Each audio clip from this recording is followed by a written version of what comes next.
are back to plenary section. Please, you may have your seats. Members, have your seat, please.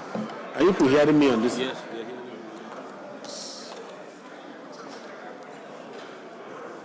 you. No, I won't do it.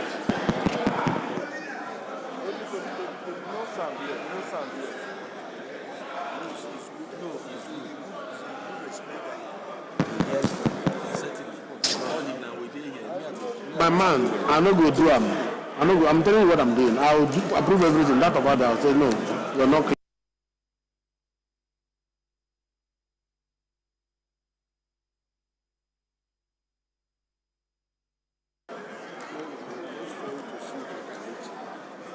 Later on, you bring me the file. Thank you. Thank you very much. Thank you. Most distinguished colleagues, please have your seats. We are about to pay respect to our former president, Honorable Jaha. Honorable Maki. Come and play now. This is your competent finisher if you do. You told boy. Yes. Honorable colleagues, we are about to pay the respect to our former president. And the speaker has directed that I read his speech. Before that, I will ask Honorable Jaha to resume as the Chief Whip, Acting Chief Whip. Honorable Jaha, resume as the Acting Chief Whip. Thank you. You need to work hard. See that to sit down in this place, the AC here. Order. Yes. I'm not feeling it now. Please. Order. Honorable Mohamed Basi from Adamawa, kindly sit down. Honorable Abdul Rashid Abdullahi. Honorable Yilwa Garba, Honorable Mohamed Garu, kindly take your seat.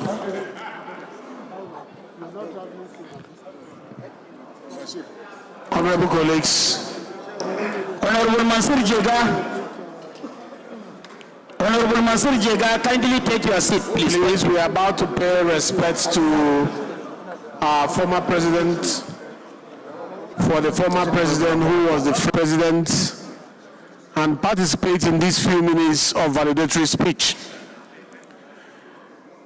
Like the speaker rightly pointed out, opportunities will be given to members who may want to speak for a minute or two about the late president. This same thing is happening in the Senate as we speak. You know, it's bicameral legislature that we practice. For it to be total, this honor will be given to him in the Senate as well as the House of Representatives. I will read this speech of Mr. Speaker, but please, if you have anything to say, indicate to the clerk.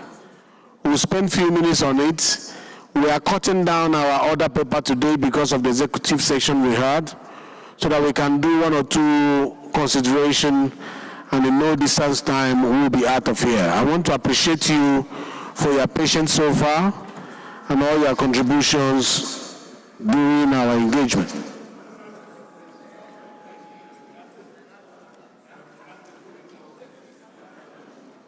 Most distinguished colleagues, this is a validatory speech by Right Honorable Abbas Tajuddin, PhD, GCON, Speaker of the House of Representatives,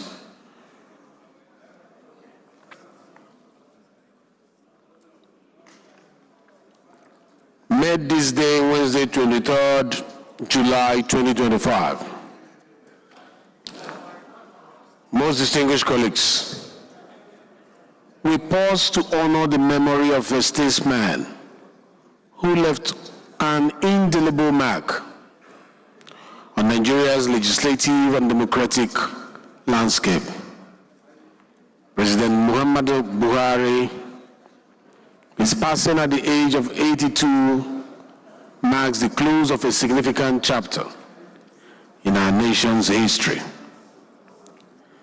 As we reflect on his life, we do so with solemn gratitude for his service, particularly his contribution to the strengthening of this institution and the laws that will guide Nigeria for generations. All his life, President Buhari toiled and labored for Nigeria. As a democratically elected president, he was our partner in governance, whose respect for the National Assembly's role fortified our democracy. His commitment to the principle of separation of power was resolute. He recognized the legislature as a co-equal arm of government, never seeking to dominate or undermine its authority. Indeed, he fostered a partnership that enabled us to fulfill our constitutional mandate. His directives to his ministers and agency heads to prioritize appearances before our committees during budget cycles exemplify this respect. By insisting on their accountability to this House, he ensured that Nigeria returned to a disciplined fiscal process, reinforcing the oversight responsibilities entrusted to us. President Buhari's tenure as president from 2015 to 2023 was a period of unprecedented legislative productivity, a demonstration of his willingness to collaborate with the 8th and 9th assemblies. Under his watch, 129 bills were signed into law, an impressive legislative record. These were transformative laws that address long-standing challenges and reshape Nigeria's legal framework. Allow me to highlight a few of these landmark achievements forged through the synergy between the executive and this chamber. The Not Too Young to Run Act 2018. This constitutional amendment lowered the age requirement for elective offices, enabling younger Nigerians to participate in governance. By signing this bill, President Buhari empowered a new generation to contribute to Nigeria's leadership, ensuring that youths are no longer excluded from the political process. The impact is already evident in the increasing number of young candidates vying for offices, bringing fresh perspectives to our democracy. Even in this chamber, the presence of so many young members is partly due to this courage of the President to sign the bill into law. Honorable colleagues, another is the Electoral Act 2022. This legislation revolutionized our electoral process by introducing electronic transmission of results, early party primaries, and restrictions on government appointees serving as voting delegates. These reforms, debated extensively in this chamber, have enhanced the transparency and credibility of our elections. The 2023 general elections conducted under this framework marked a significant step towards fairer and more accountable electoral processes, a foundation we continue to build upon. The next is the Petroleum Industry Act of 2021. After nearly 2 decades of stalled efforts, this chamber, in partnership with President Buhari's administration, enacted a law that restructured Nigeria's oil and gas sector. by transforming the Nigerian National Petroleum Corporation into a commercial entity, establishing host community funds, and promoting transparency. This act has positioned Nigeria's economic lifeline for sustained growth and accountability.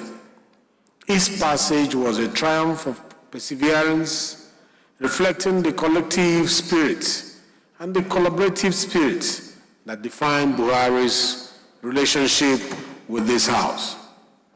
Additional milestones that was registered within the legislature.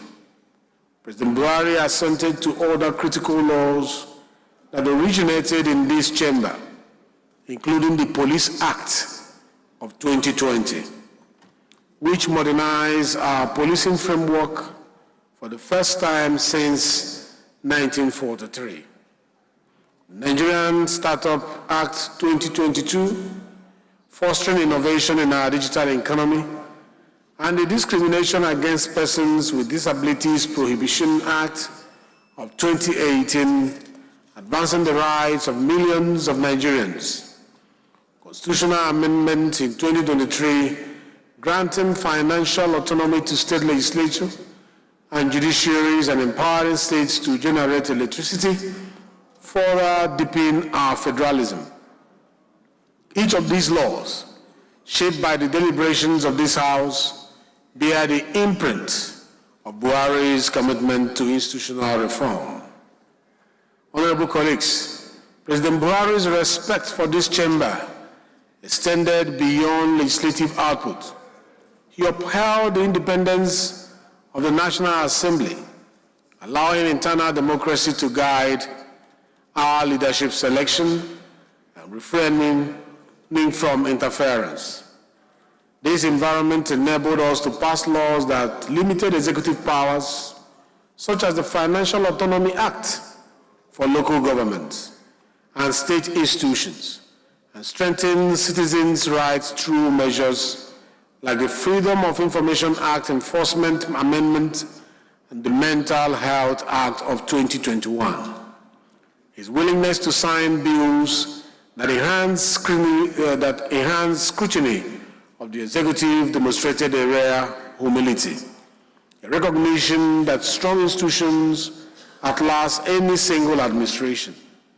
Beyond legislation, President Buhari's legacy in this chamber is one of partnership. He supported our oversight functions, ensuring that his appointees respected our summons and that the law took its course in cases of misconduct. His commitment to the rule of law was evident in his administration's pursuit of anti-corruption cases through the courts, including high-profile prosecutions that signaled a departure from impunity. By strengthening mechanisms like the Treasury Single Account and signing laws such as the Proceeds of Crime Recovery Act 2022, he laid a foundation for greater accountability in public finance, a legacy that continues to benefit our nation. As we honor President Buhari today, we acknowledge that his legacy, like that of any leader, invite varied perspectives. Some may point to challenges during his tenure, economic difficulties, security concerns, or unfulfilled aspirations. Yet, in this chamber, we see a broader picture, a leader who served Nigeria for nearly 6 decades, from a young military officer to a democratic president, always striving for the nation's progress. His contributions to infrastructure, reviving rail lines like Abuja-Kaduna and Lagos-Ibadan, completing the second Niger Bridge, and rehabilitating thousands of kilometers of roads, complemented the legislative advancements we celebrate today. These achievements, born of his vision and our collaborations, form a foundation of Nigeria's future. Colleagues, let the legacy of President Buhari and whatever disagreements we may hold about his tenure unite us now. In this chamber, where he labored alongside us to build a stronger Nigeria, let us resolve to carry forward his commitment to integrity, his commitment to accountability, his commitment to service. His life reminds us that leadership is not about perfection, but about steadfast dedication to the public good. As we bid farewell to a patriot, let us recommit to the values he embodied: respect for institutions, faith in Nigeria's potentials, and the pursuit of law, and laws that uplift our people. May the Almighty grant President Buhari eternal rest, and may his legacy inspire this House to continue shaping a Nigeria that reflects the best of our collective aspirations. Thank you, and may God bless the Federal Republic of Nigeria.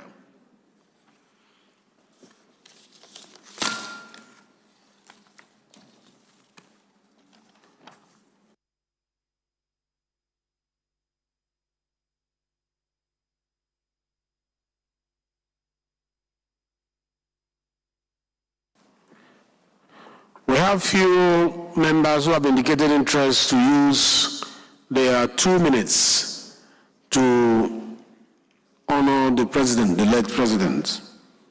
We will start with Honorable Eze Nwachukwu from Ebonyi State. The floor is yours.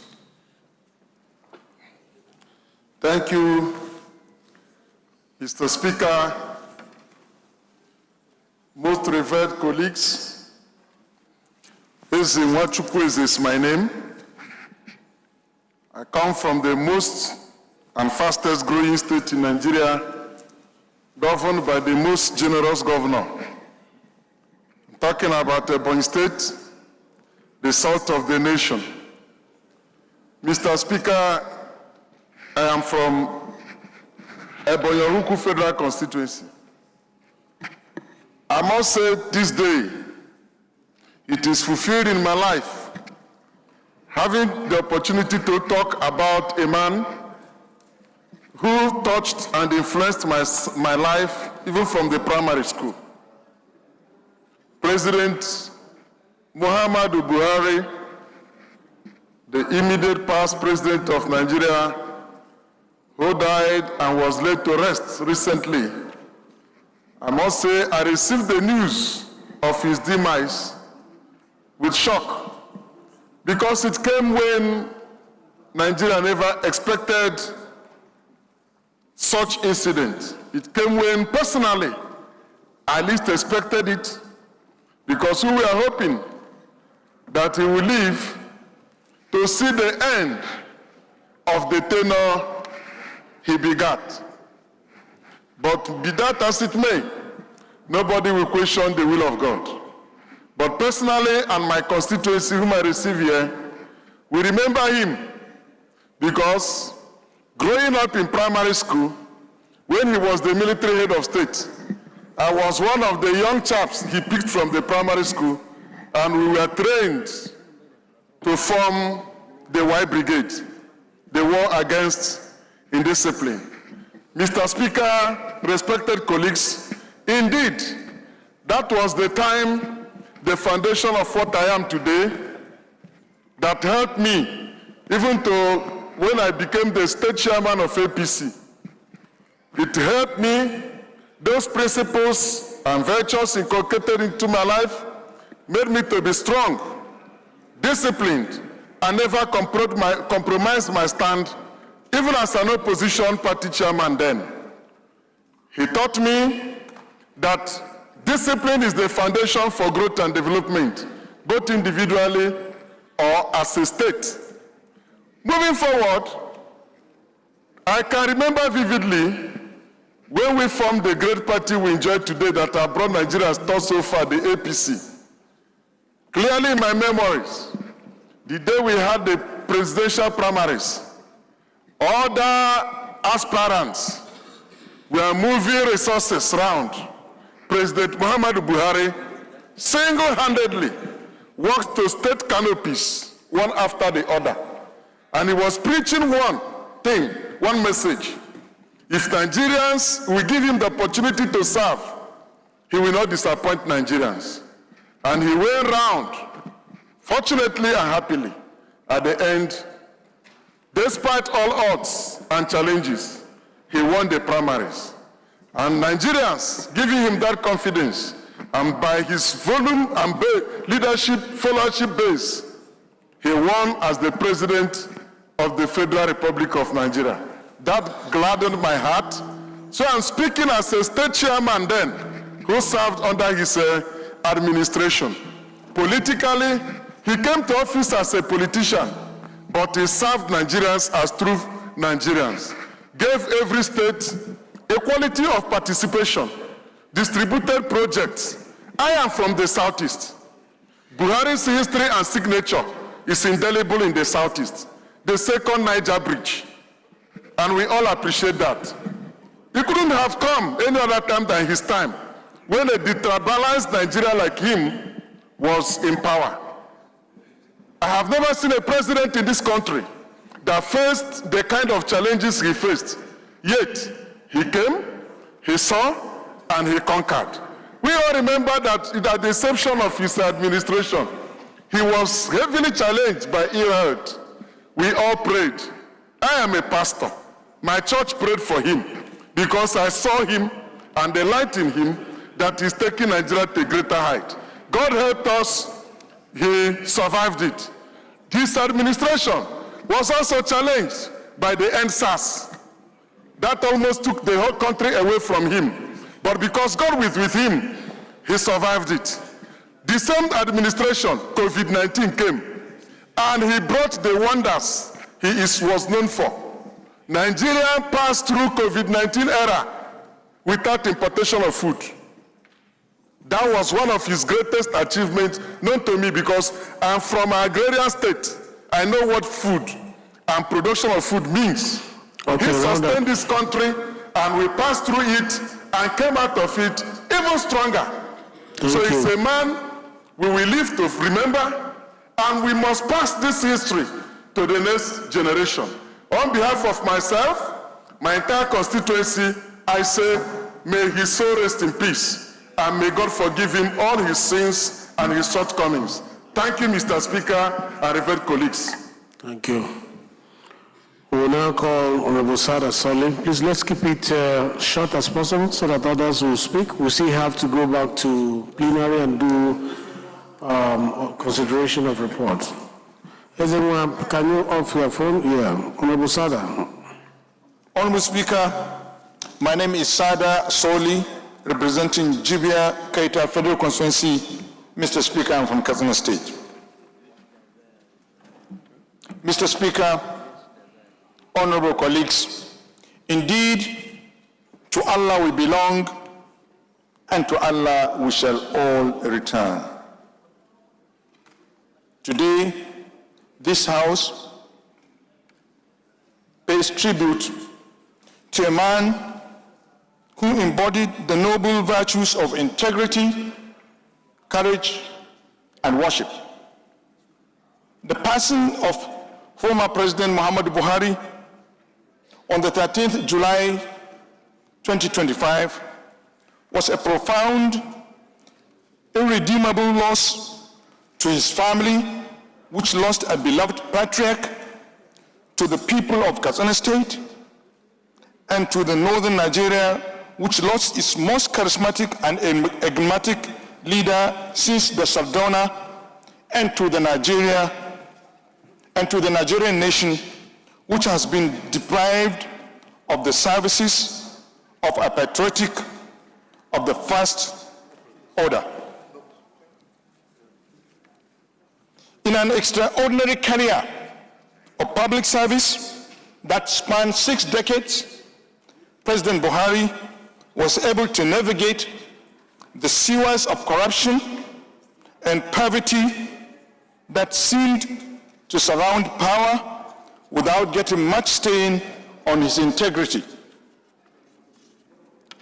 The serial betrayals by trusted confidants whom he relied on to help run the ship of the state, but who along the way fell prey to ruthless avarice, only served to show his exceptional decency and rectitude.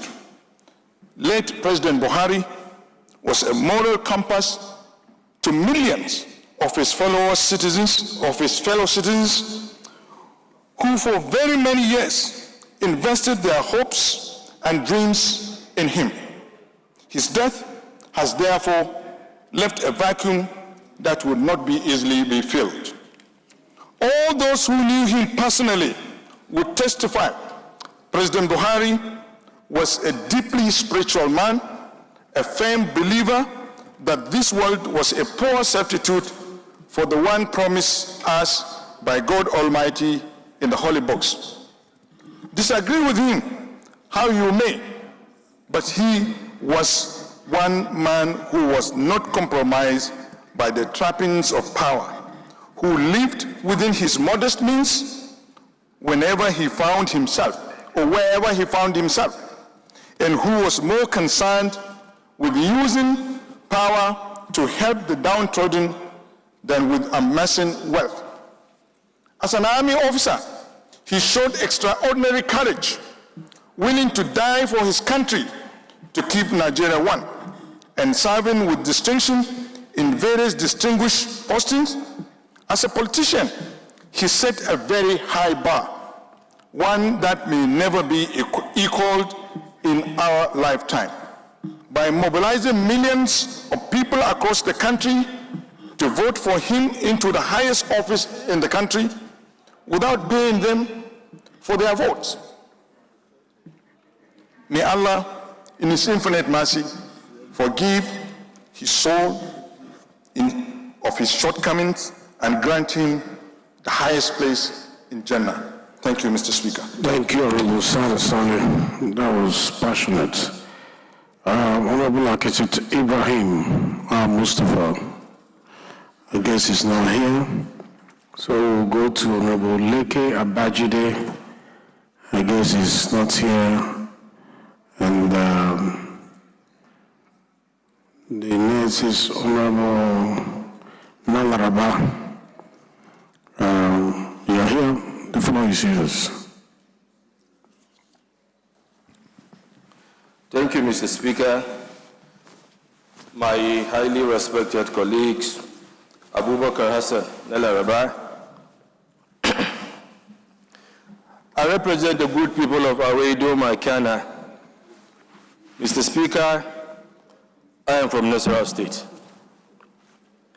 Mr. Speaker, thank you for yielding the floor to me to say a word of tribute to a leader par excellence. I recall with nostalgia in 2015 when the late general, so in 2011, when the late general formed a very strong, formidable party, the CPC. Mr. Speaker, many believed the new formation will not go anywhere. But because of his characteristics, integrity, and zero tolerance to corruption, and the belief Nigerians have for him, Mr. Speaker, the rest is history. Mr. Speaker, we will miss our dear president. We will miss his doggedness as a president. He gave so much attention to infrastructural development, which is clearly seen by the construction of so many roads network across the length and breadth of this country. Mr. Speaker, during his tenure, he also gave so much attention to the security and lives of people in Nigeria. Mr. Speaker, the nation will not forget Mr. Buhari. When he assumed office, most of the state governors find it very difficult to pay salaries and emolument of the staffs. He came in immediately and bailed the state governors out. This is indeed a very remarkable success which we will not forget him. Mr. Speaker, here in this hallowed chamber in the 9th Assembly, our late president will be remembered. He will be remembered by the prompt budgetary passage and releases and implementation. Of course, we've never had this so rousy during his tenure, during this assembly, like during his tenure. Mr. Speaker, I would like to conclude my tribute with saying that the late president will also be remembered by signing most of the bills passed in this hallowed chamber. My federal constituency is one of the major beneficiaries of those kind gestures. He has signed a bill establishing several universities, College of Education, which the Federal College of Kiana, Federal College of Education, Technical Kiana, ably sponsored by my humble self, was assented to by the late president. Mr. Speaker, we shall definitely miss our president, Commander-in-Chief of the Armed Forces, General Muhammadu Buhari. May his soul rest in gentle peace, and Al-Jannah Firdaus be his final adop. Thank you, Mr. Speaker. Thank you very much. The next on the list is Honorable Lanre Okinola. Is he here? Yes. Thank you, Mr. Speaker. Honorable colleagues, my name is Architect Lanre Okinola. I represent the good people of Surulere 2 Federal Constituency. I'm from Lagos State. Mr. Speaker, today we pay tribute to a man who has defined service and sacrifice, the late President Muhammadu Buhari, GCFR.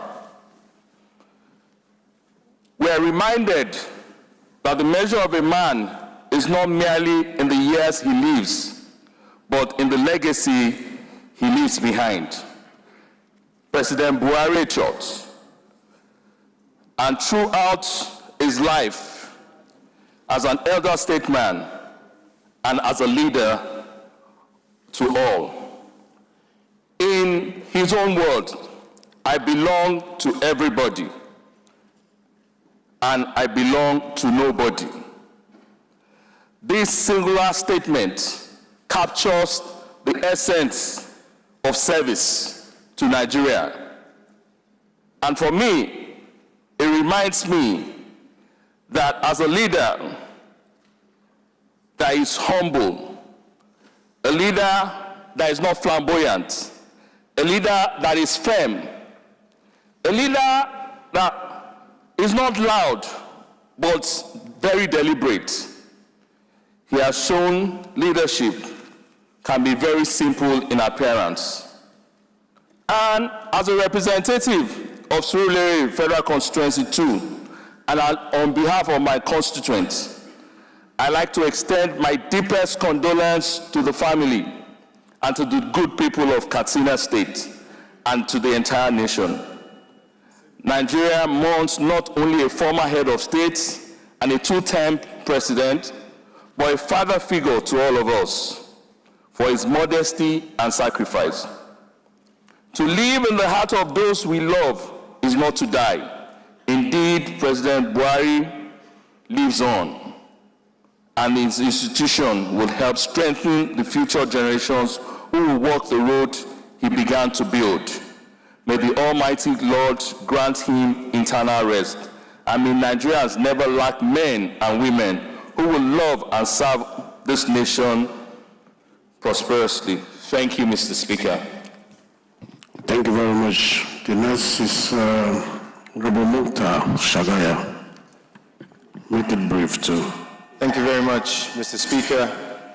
My highly respected colleagues, once again I remain Honorable Mukhtar Tolani Shagaya, representing Nigerians, starting from Ilorin West, Asa, Federal Constituency of Kwara State.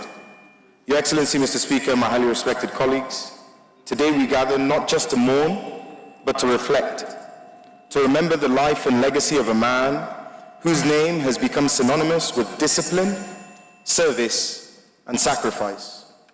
President Muhammadu Buhari, GCFR. As a young legislator, I did not grow up in his era of military leadership, but I grew up in the long shadow of his reputation, a name that evoked strength, patriotism, and a deep commitment to Nigeria's unity and progress. President Buhari was not perfect, as no man is, but he was principled. He lived simply so that governance could remain sacred.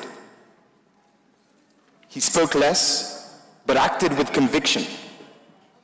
And above all, he believed in Nigeria, even when it was hard to do so. His legacy is not just found in the policies he pursued or the elections he contested, but in the integrity he brought to public life and the hope he inspired in millions of Nigerian citizens who saw in him a symbol of honesty and resilience. May we, the younger generation of leaders, learn from his example, to serve with humility, to lead with courage, and to always place country above self. May his soul rest in perfect peace, and may his legacy continue to guide us all. Thank you.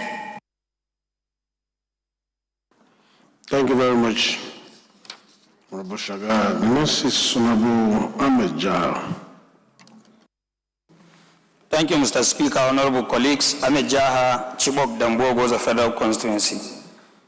Mr. Speaker, honorable colleagues, I would like to speak on a man of integrity, man of impeccable character, and a man that distinguished himself with other leaders across the African continent. This is a man that had respect for the rule of law by honoring so many judicial decisions in this country, too numerous to mention. And we can recall that is one of the presidents that respect executive procedure by handing over executive powers or presidential powers to his vice president whenever he is going out for at least 1 or 2 weeks. His Excellency Yemi Osibajo can attest to that. He was given unhindered access as well as unhindered powers to operate whenever the president is out of the country. We must equally remember President Buhari for obeying and respecting the House resolution in the 9th Assembly. I can vividly recall there was a time when a resolution was reached on the floor of the House for the President to come to the plenary and explain to Nigerians the state of security in the country. The fear we had then that the President is not going to offer or honor the invitation. I can vividly recall when the principal officers then approached him with the invitation, he said, yes, I am going to honor this invitation and I will appear to explain to Nigerians as well as members of House of Representatives the reason why we have issues with our security. But it was later on stopped or frustrated, if I can put it this way, by people surrounding him. So for in Buhari, we understand that you can have a good leader or you can be a leader with integrity but surrounded with people that are not on the same page with you. So we urge our future leaders to understand that being a honest person alone as a leader is not the end of the war. You must equally have people of your like minds to surround you for you to succeed. So with this remark, I would like to equally commend our former president for coming to our aid in the Northeast by establishing Northeast Development Commission. which is the hope of the whole Northeast that used to be poor of the poorest, even the advent of Boko Haram insurgents. I equally want to commend him for restoring peace in 22 out of 27 local governments of my state that were completely under the occupation of Boko Haram before his assumption of duty. Thank God, on assumption of duty, he immediately declared that the command and operations center of the military should be relocated to Maiduguri, where he has succeeded in capturing 19 out of 22 local government areas in our state, which is highly commendable. So with this, I would like to commend him for doing this to our people in my constituency, in my state, as well as in my geographical zone, Northeast Sub-region and in Nigeria at large. Thank you.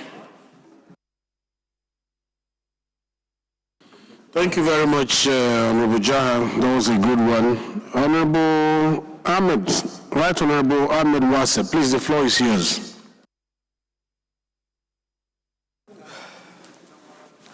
Mr. Speaker, my revered respected colleagues, my name is Ahmed Idris, representing Wasai, Federal Constituency Plateau State, by the grace of God, member of this parliament.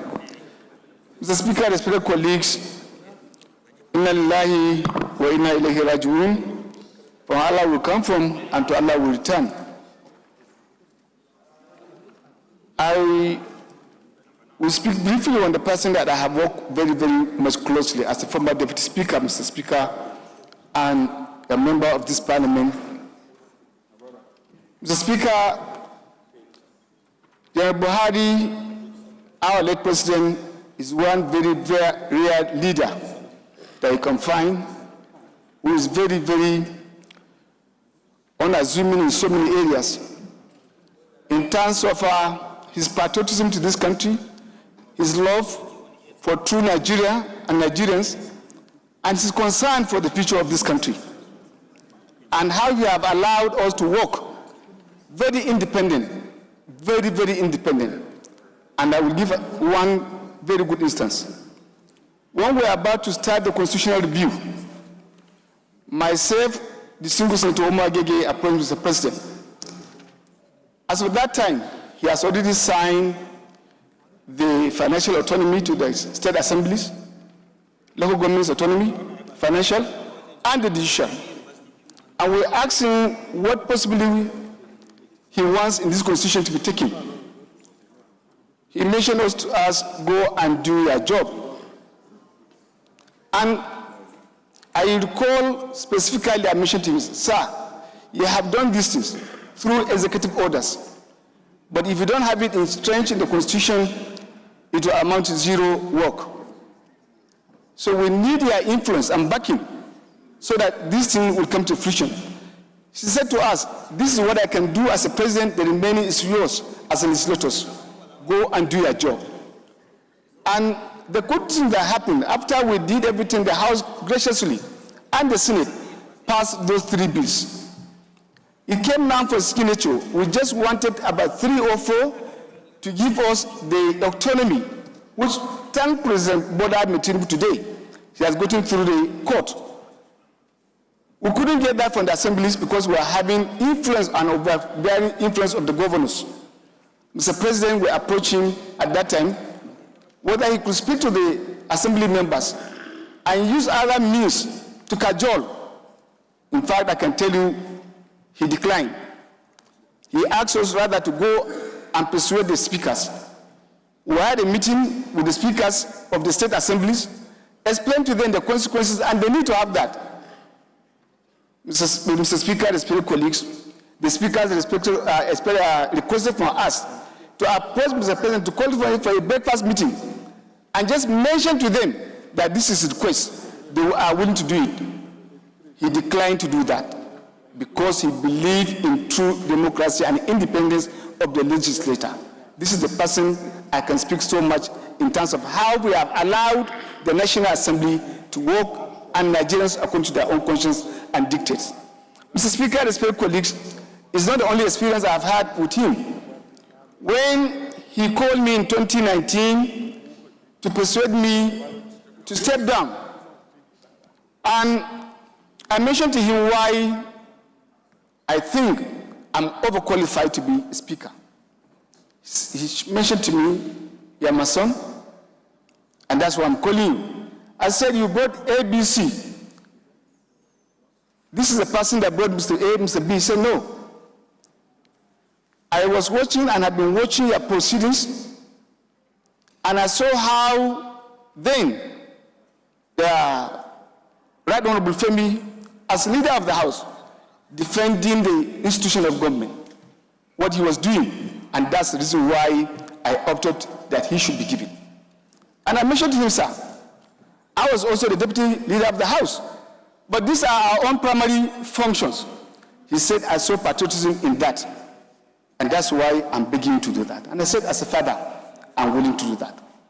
Of course, some dramas happened, but I can tell you, he tried as much as possible to stay outside. Recall too in 2015, when some of us decided to follow a different path, and different speaker was produced. He never interfered in these chambers, not for a second. This is the Buhari that I know that have worked so far in tandem with the National Assembly. Mr. Speaker, respected colleagues, I think we'll ever remember him. In terms of infrastructure, like my brothers have mentioned, who have spoken here, he gave us every assistance in terms of what to do in our own independence. When it comes to health sector, I remember before his coming, we just had 3 tertiary institutions in the orthopedic section, and that is Lagos, Enugu, and Kano. Before he left office, he introduced Benin, Plateau, Jos, and Taraba, Jalingo, balancing, giving us the geopolitical zones. And I remember too, when we went to see Okowa canvassing for votes, he told us that I'm a governor of PDP, but I will support this government because of what Buhari have done to us, the second Niger bridge. And I think we have also a similar kind of support from even the governors that were not APC at that time. I want to thank you for this opportunity to say a word in terms of my president and our president that we have worked together. A very true patriot, a true Nigerian who believe in the independence of the legislature, and that it was mentioned, I think, yes, we are having good and we're having excellent. He has done everything possible to maintain our independence, and I think we need to build on that. May his soul rest in perfect peace. May God grant him Al-Firdaus. May the family, people of Katsina, Nigeria, and all of us have the fortitude to bear the loss. Thank you very much, sir. Thank you very much. The next is Honorable Wale Hamid. Thank you, Mr. Speaker. My distinguished colleagues, this tribute session for the late former president is apt and necessary. A lot has been said positively and glowingly about the personal life, public life, service, and contribution to the development of this country of the late President Muhammadu Buhari. They have all been well said. However, what further signposts is stature and legacy.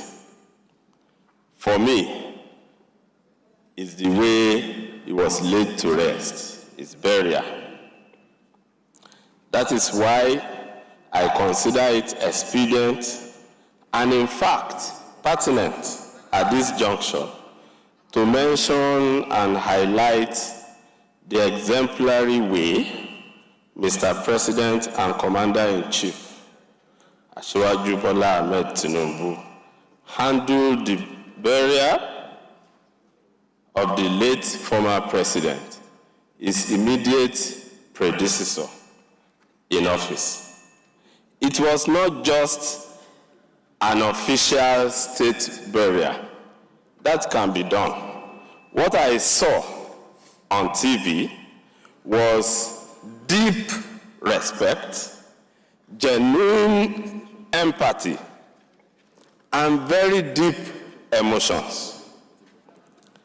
We beseech the Almighty Allah to please grant the late former president, Al-Jannah Firdaus. While I commend President Bola Ahmed Tinubu for the high sense of responsibility evident in the genuine respect paid to the departed former president. Thank you. That was well said.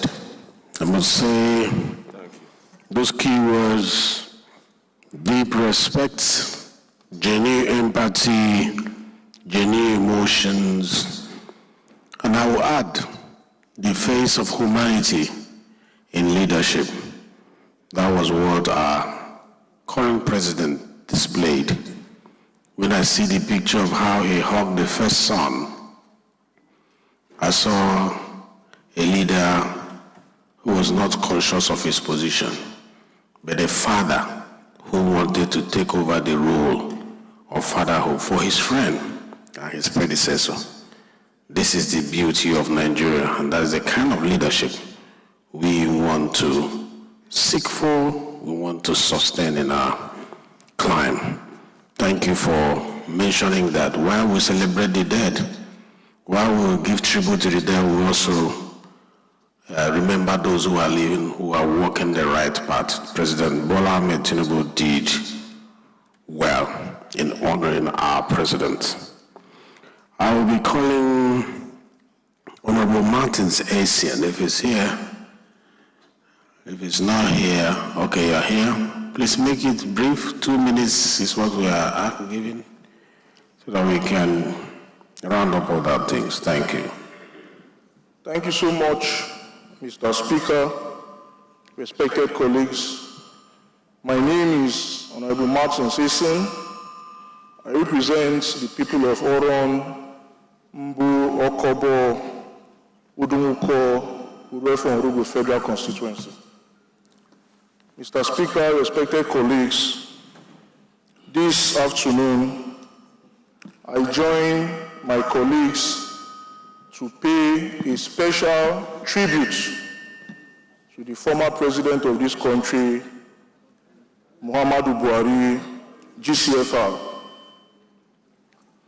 Our former leader, Muhammadu Buhari, was a man of discipline. He was a man of integrity. He was a man of courage and a very dogged leader. At all times, the former leader showed his commitment to the unity of the Federal Republic of Nigeria. President Muhammadu Buhari will be remembered for his stance on the rule of law and his commitment to the separation of powers. As chairman of the House Committee on Youth Development, I must commend our former leader, the late President Muhammadu Buhari, GCFR, for signing the Not Too Young to Run bill into law, which is now an act, which has given unlimited opportunities for young Nigerians to aspire for offices in this country. We will miss the former leader very dearly, and this afternoon, I join my constituents back home to thank him for also signing the University of Maritime Studies Act in Oron. Let me end by commending the President of the Federal Republic of Nigeria, His Excellency President Bola Ahmed Tinubu, GCFR, for how he has led this country in bidding the former leader a memorable farewell. Thank you, Mr. Speaker. Thank you, respected colleagues. He will forever be missed. Thank you. Thank you very much. Talking about not too young to run bill, I want to call upon Honorable El-Rufai to give us 2 minutes, and after that, Honorable Miriam will follow, and we'll have Honorable Faleke, and then finally his representative from Daura will round up. To 2 minutes, please. Thank you very much, Mr. Speaker, my honorable colleagues. A lot has already been said. For us, the president, well, we were not alive when he was head of state. We read about him through our parents and what he represented, which was honor, discipline, and an austere lifestyle that I think every public servant should endure. His death is really a dent in the history of our country, but he lived a life well lived, served as a military governor, served as Minister of Petroleum, as Federal Commissioner then, and as head of state and president, and left refineries, major projects, and in the second dispensation when he was president, we thank him for the Abuja-Kaduna highway. We thank him for AKK pipeline, the second Niger bridge, and a lot more. My colleague mentioned the role the federal government played. It was really a sense of unity and togetherness. And sadly, death is something that will come to us all. And it's a time for us as leaders to reflect and do what is right by this country. President Buhari had his flaws like we all do, but he will continue to be someone we all look up to, and someone that we would love to live half of his life.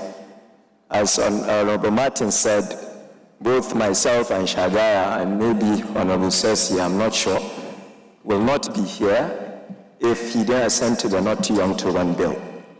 He also worked on electoral reforms. I will conclude, Mr. Speaker, by saying it was also under President Buhari's guidance that Zamfara State Court literally handed Zamfara to the opposition. And despite pressure, he did not intervene.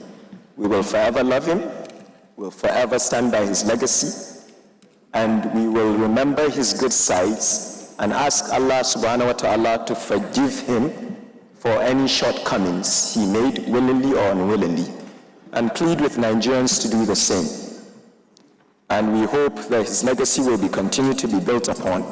And may God grant Her Excellency, his dear wife, the fortitude to bear this loss, his children, Halima, Yusuf, Zara, the strength to bear this loss. I want to once again thank the federal government for the way they carried this on, the government of Katsina and everybody as a whole.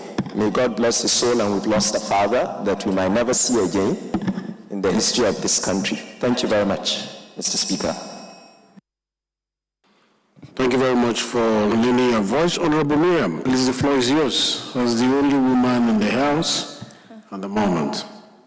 Thank you very much, Your Excellency, Mr. Speaker, distinguished honorable colleagues. My name is Honorable Miriam Odinaka Onoha. I represent Isiala Mbano, Onimo, Okigwe Federal Constituency. I am from Imo State. This afternoon, I rise to give a tribute to our beloved and late President Buhari, who was accorded the highest honor as the office demands by our amiable President Bola Ahmed Tinubu. Let me start by commending the late President for his anti-corruption crusade and political grip. He gave political strength to ICPC and EFCC, causing an ease of administration and efficiency in the discharge of their anti-corruption duties. He also introduced the whistleblower policy which we all know recorded huge successes. His social investment and welfare program, the NSIP, consisting of the Empower, Trader Money, and a whole lot of other social welfare package for Nigerians, benefited millions of Nigerians, including youth and women like me. He did not stop at that. He also made a foray into the electoral and democratic reforms, where he signed the Electoral Act 2022, which introduced the electronic transmission of results. He didn't also stop there. He also made achievements in the petroleum sector reforms as he signed the long and age-long Petroleum Industry Act 2021. I want to lend my voice in appreciating President Bola Ahmed Tinubu for demonstrating the love of country, love of friendship and family, empathy to the family of the deceased, which we all saw. And I think that is worthy of emulation. The fact that he didn't just show respect to a friend, a brother, and a compatriot, but he is also building on the gains of the Buhari administration, which is a very, very, very, very important and remarkable trait of this present administration. And by doing that, he has not caused a bridge, but he has provided a bridge to galvanize the gains of the Buhari administration with that of this current administration. President Buhari, our late president, was a man of peace. He was a man of discipline, and he promoted equity. I would point out his support for presidency to be rotated or to move to the south, which he gave support. The presidency moves to the south and is currently situating with the current president, Bola Ahmed Tinubu. And in line with this, his beliefs and tenets for equity, I urge all lovers of President Buhari and lovers of equity and democracy to support and join his last wishes and desire to sustain presidency in the South and allow and support President Bola Ahmed Tinubu to complete the 8th year of service come 2027. That way, he will continue to harness and build from the gains of the Buhari administration, which has run into this government. Having said that, I wish to humbly urge us to continue to pray for the repose of the soul of our departed president. And from me and the people of Okigwe North Federal Constituency, may the soul of the late President Buhari and those of the faithful departed rest in peace. Thank you very much, Honorable Miriam. I will yield the floor now to Honorable Faleke, who worked closely as well with the former president at various levels. Honorable Faleke, please. Thank you very much, Mr. Speaker, honorable colleagues. My name is James Abiodun Faleke. I represent Ikeja Federal Constituency. Mr. Speaker, honorable colleagues, my tributes, we follow almost the same statements that have been made. There is nothing anybody will say about our late president other than to pray for him and wish him well, eternal rest.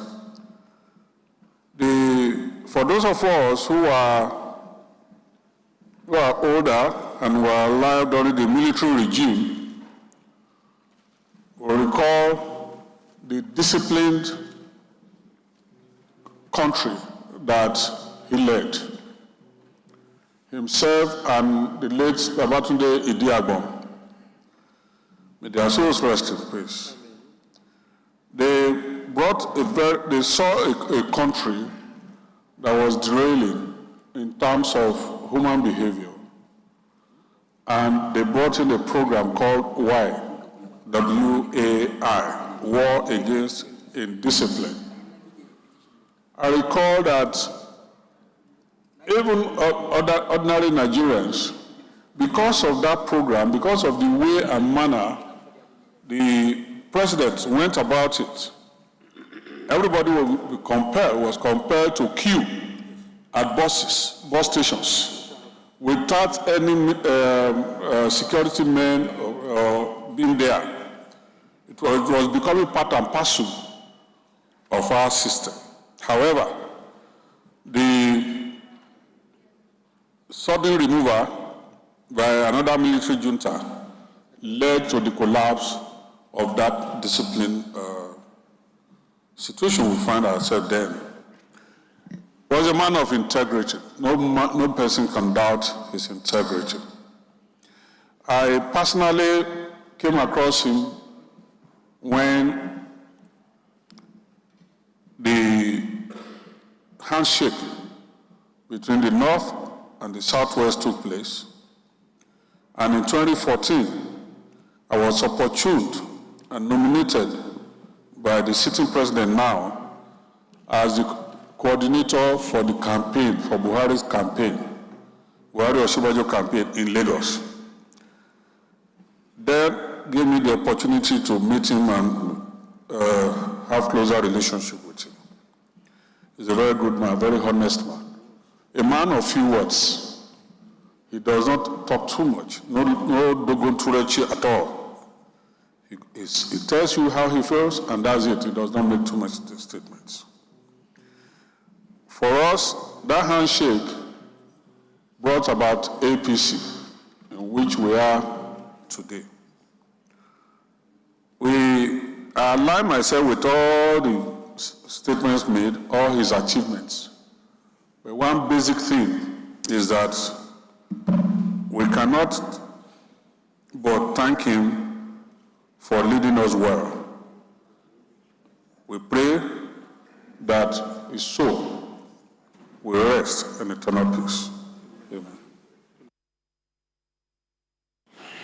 Thank you very much, Honorable Faleke, who was a member of his political family after the marriage. I will now use the last opportunity to Honorable Aminu Jamo Daura to speak last on this. Thank you, Mr. Speaker. Mr. Speaker, my honorable colleagues, I am Aminu Jamo Daura, representing Daura Sandamume Adwa Federal Constituency, the constituency of the former president. I would like, Mr. Speaker, on behalf of the people of Kaduna State, particularly Daura Emirate and my constituents, to thank you so very much, the President of the Federal Republic of Nigeria, the Vice President, the Senate President, Mr. Speaker, and the Deputy Speaker, and all the entourage that were in, members of the Senate and House of Reps that were in Daura for the burial. Mr. Speaker, sir, my people urge me to thank you so very much. We clearly appreciate all you did and all the encouragements poured on our father, our leader. Mr. Speaker, we are still grieving. We've lost a father, we've lost a leader that always gave us the inspiration to be good. Mr. Speaker, I could remember even in 1984, when he was the military head of state, when he was saddled with the challenge of leading this nation, he stated then that it is with humility and a deep sense of responsibility that he accepted that challenge and called to national duty. Mr. Speaker, I want us to remember him with the last words he stated in his maiden broadcast to the nation in 1984, when he said, "This generation of Nigerians, and indeed future generations, have no other country than Nigeria. We shall remain here and salvage it together." Mr. Speaker, I think there is no better time than to reflect on this, that this generation of Nigerians, and indeed future generations, have no other country than Nigeria. May God bless you all. Allah jigan shi da rahama, Allah gafarta masa. Thank you so much, Mr. Speaker. Thank you so much, my honorable colleagues. Thank you so much on behalf of my people. Thank you, sir. Thank you very much. That was quite emotional. I've seen a leader loved by his people and a prophet with honor in his hometown, coming from Daura, and you, his representative, speaking the way you did, shows that he's a prophet with honor in his hometown. Never mind, Buhari left a bit of him in all of us, irrespective of where you come from in Nigeria. The good aspect of him outweighs the bad aspect, and that is what matters in humanity. You know, if the good outweighs the bad. Today you see me dressed the way I'm dressed. I'm remembering Buhari, and this is his outfit that he was known for. So in all of us, irrespective of where we come from, we have a little bit of Buhari in all of us, especially when it comes to diligence, integrity, discipline, selflessness. And that is what he has left for Nigeria, a legacy that is beyond infrastructure, that is beyond all the political talks. We saw him speak it, we saw him live it, and we, as the coming generation, have decided to copy those virtues that makes him a great man that we are proud of, both locally and globally. And again, we say, may his gentle soul rest in perfect peace. That brings us to a close of this section of valedictory speeches to a president that we love so much.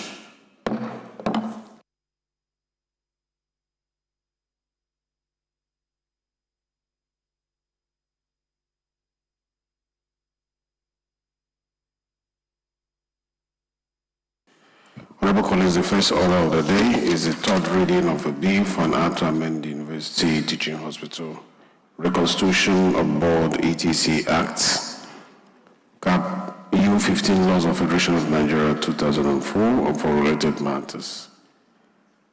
Standing in the name of Honorable Julius Ihombere. I therefore call on Honorable Ihombere to move for the bill to be read the third time. And the three of them are dying. Okay. Let me also request that you, when you stand, you will do the second one and the third one. Let me mention it. Leader, you can sit, please. The second order of the day is the third reading of a bill for an act to amend the Federal Medical Centers Act and establish Federal Medical Center Saki, Oyo State. And third order of the day is the third reading of the bill for an act to establish gifted and talented centers in 6 geopolitical zones in the country, also in the name of Honorable Julius Ihombere. Mr. Speaker, Professor Julius Ihombere, Owo Federal Constituency, Edo State. I rise to move that the following bills, HB 1445, HB 1356, and HB 931 be read for the third time. I so move. Any seconder from the minority? Jonathan, second, please.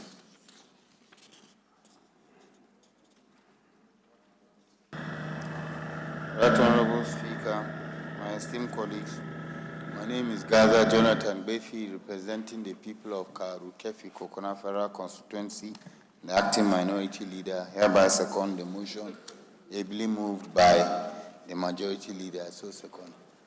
Those who support that these bills be read the third time, say aye. Those against, say nay. The ayes have it. I now invite the clerk to read the log title of the bills mentioned by the Leader of the House.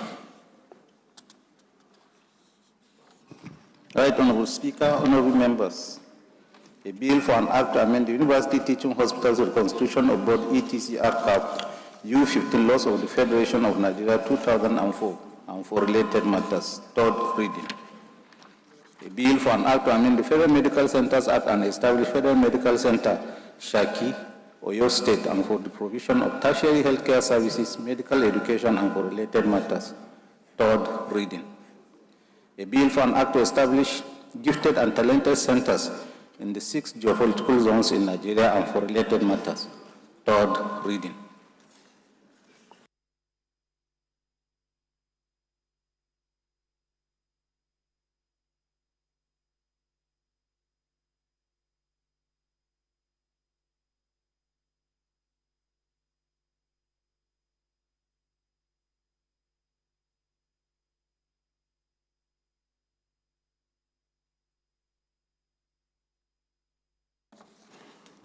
The bill for an act to amend the University Teaching Hospital Reconstitution of Board, ETC Act CABU, 15 Laws of Federation of Nigeria, 2004, related matters, read, third time, and pass.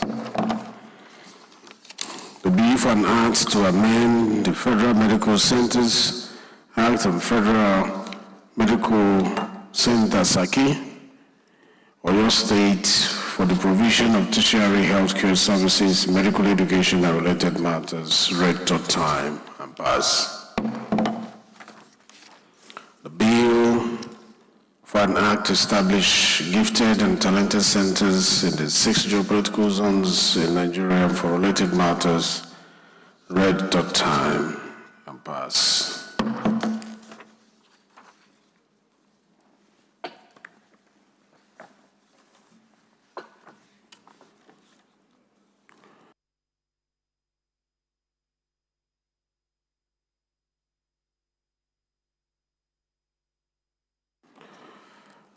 We're jumping few orders of the day, and we're going to the 6th business of the day, and we're inviting the chairman of Committee on Public Petitions to present his reports. Thank you, Honorable Speaker, Honorable Members, Kwamati Bitrus Lowry, representing Jamsanum and Lamode Federal Constituency. Mr. Speaker, I rise to move that this House do receive the report of the Committee on Public Petitions, numbers 8, 9, 10, 11, 13, 14, 15, 16, 17, 18 on the order paper. I so move, Mr. Speaker.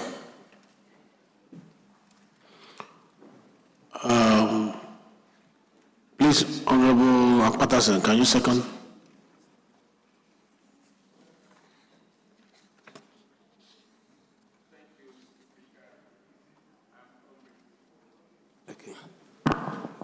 Thank you very much, Mr. Speaker. I am Comrade Peter Ohiozoje Apatison, MNI. I represent the great people of Akoko-Edo Federal Constituency. Mr. Speaker, I raise the second motion as ably moved by my colleague, I so do. Those in support of this motion say aye.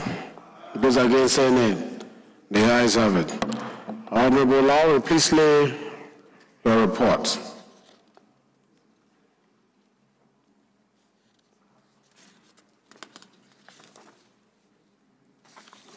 The fourth order of the day is commencement of debate on the general principle of a bill for an act to establish Nigerian Police University of Science and Technology, Erinja, Yewa, Ogun State, to provide specialized education, advanced training, and research policing, security studies, and for related matters. Standing on the name of Honorable Julius. Honorable members recall that the bill was transmitted by the Senate seeking concurrence of the House. This bill was read the first time, Wednesday, 23rd July. I now invite Honorable Ihonvere to move that the bill be read the second time. Thank you, Mr. Speaker. Professor Julius Ihonvere, CON, Owo Federal Constituency, Edo State. Mr. Speaker, I rise to move that the bill for an act to establish Police University of Science and Technology, Erinja, Yewa, Ogun State, to provide specialized education, advanced training, and research policing security studies and for related matters, SB 750, be read the second time. I so move.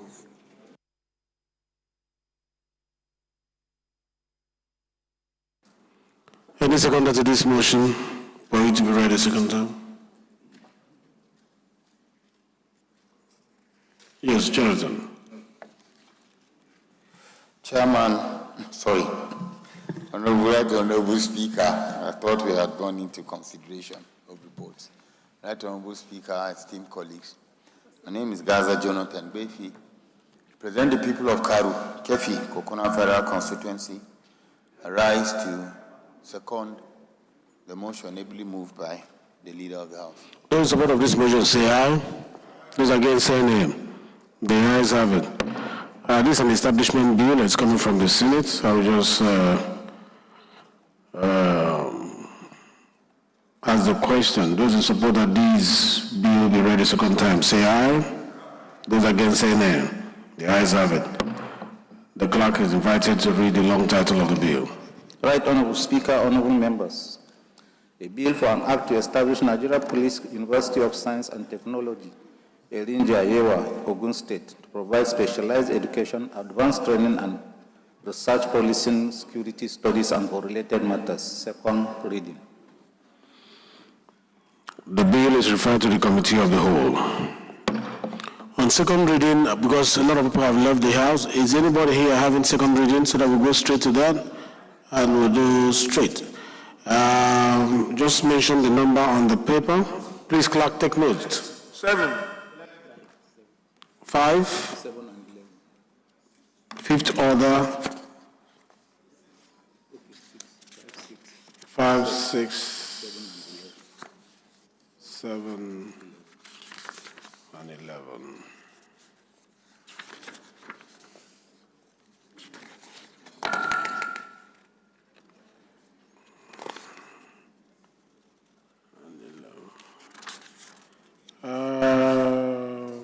What of 9? 9, the Ikenga is here. That's the 9th order, so 9 and 11. But we'll just do it 2 minutes so that we can touch up, since today is the last day. The 5th order of the day is commencement of debate on the general principle of a bill for an act to establish Federal Institute of Mining and Geosciences, Akamkpa, Cross River State, to provide courses of instruction, training, and research in exploration and exploitation of minerals for national development and for related matters. Standing in the name of Honorable Jonathan Gaza Befi and Honorable Alex Ebona. Honorable members will recall that the bill was read the first time on Tuesday, 24th June, 2025. I now invite Honorable Befi to move that the bill be now read a second time. Mr. Speaker, honorable colleagues, Gaza Jonathan Befi, representing Karu, Kefi, Kokona Federal Constituency of Nasarawa State, I rise to move a motion for a bill for an act to establish the Federal Institute of Mining and Geosciences, Akamkpa, Cross River State, to provide courses for instruction, training, and research in the exploration and exploitation of minerals for national development for related matters, HB 263. I so move. Thank you. Any seconder? From this side? Yes. Please second. Mr. Speaker, my honorable colleagues, I remain Amina Jomadara. I rise to second the motion ably moved by our colleague. Those in support of this bill that will be read a second time, say aye. Those against, say nay. The ayes have it. I'll just put the question, no debate, because it's an establishment bill. Those in support that this bill be read a second time, say aye. Those against, say nay. The ayes have it. This bill is referred to the Committee on Solid Minerals Development. The 6th order of the day. Oh, yes, please. Clerk, read the long title first. Right Honorable Speaker, honorable members, a bill for an act to establish Federal Institute of Mining and Geosciences, Akamkpa, Cross River State, to provide courses of instruction, training, and research in the exploration and exploitation of minerals for national development and for related matters. Second reading. This bill is referred to the Committee on Solid Mineral Development. The 6th order of the day is commencement of debate on the general principle of a bill for an act to repeal the Electoral Act number 13/2022 and enact the Electoral Act 2025 to regulate the conduct of federal, state, area councils in the Federal Capital Territory elections and for related matters. Standing in the name of Honorable Adebayo Olusegun Balogun, honorable members will recall that the bill was read the first time on Tuesday, 22nd July 2025, I now invite Honorable Balogun to move that the bill be read a second time. Yeah, thank you, Mr. Speaker. My name is Honorable Prince Bayo Balogun, member representing Ibeju, Lekki Federal Constituency. I rise to move that a bill for an act to repeal the Electoral Act number 13 of 2022 and enact the electoral bill to regulate the conduct of federal, state, and area councils in the Federal Capital Territory election and for related matters, HB 2479, be read second time. I shall move. Any seconder from here? Seconder, all the way back, yes? Yes. Thank you, Mr. Speaker. Respected colleagues, I remain Honorable Ejida Joseph Olorunsho Adebeson, representing Ijebu North, Ijebu East, Waterside Federal Constituency. I rise this afternoon to second the motion ably moved by my colleagues that the bill be read for the second time. I hereby second. Thank you. Those in support of this motion say aye. Those against say nay. The ayes have it. It's just a straightforward bill, so I just put the question. Those in support of this motion say aye. Mr. Speaker, Those against say nay. Mr. Speaker, please. Yes. There are two very critical components that we need to look into very quickly. Yes. For instance, Section 28, Subsection 5 of this bill, it speaks about the jurisdiction of where a matter can be held with regards to candidacy. As of now, it's a situation where it could be held anywhere in the country. So we are moving, or I am moving an amendment that it has to be held in the immediate jurisdiction of where the election took place or in the Federal Capital Territory of the country. Section 28, subsection 5. Is that Section 28 part of the amendment you're making? I think it's in order. Is anybody is proposing for an amendment? Is that what you have a right of reply? Is that, are you okay with that? I think what we have is just the jurisdiction, but we didn't include the Federal Capital Territory. So I think I feel it's in order if we can put that.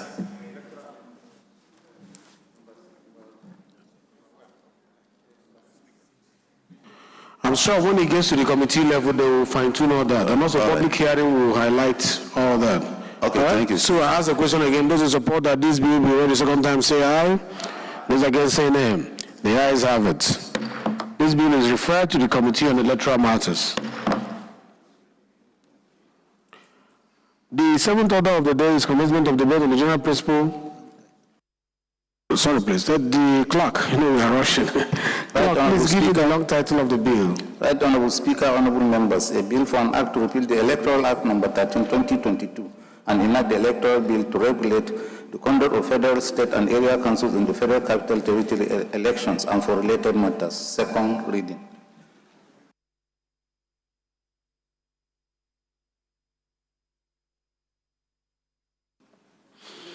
This bill is referred to the Committee on Electoral Matters. The seventh order of the day is commencement of debate on the general principles of a bill for an act to establish Federal University of Aeronautics, Uruofia Oruko, Akwa Ibom State, to provide training of professionals and research in the field of aeronautical engineering and aviation management in Nigeria. And for related matters, standing in the name of Honorable Martin Essien Etim, honorable members will recall that this bill was read the first time on Tuesday, 2nd July 2024. And I invite Honorable Etim to move that the bill be read the second time. Honorable Etim, if you're in the House, the floor is yours. Thank you, Mr. Speaker, respected colleagues. My name is Honorable Martin Essien. I speak for the people of Oron, Mbu, Okobo, Udonko, Uruofia Orugu Federal Constituency. Mr. Speaker, I rise this afternoon to move a motion that a bill for an act to establish the Federal University of Aeronautics, Uruofia Orugu, Akwa Ibom State, to provide training of professionals and research in the field of aeronautical engineering and aviation management in Nigeria and for related matters, HB 1542 be read the second time. Mr. Speaker, honorable colleagues, I so move. Thank you. Seconder from here, all the way from the back. Can you second? Besides Shagaya.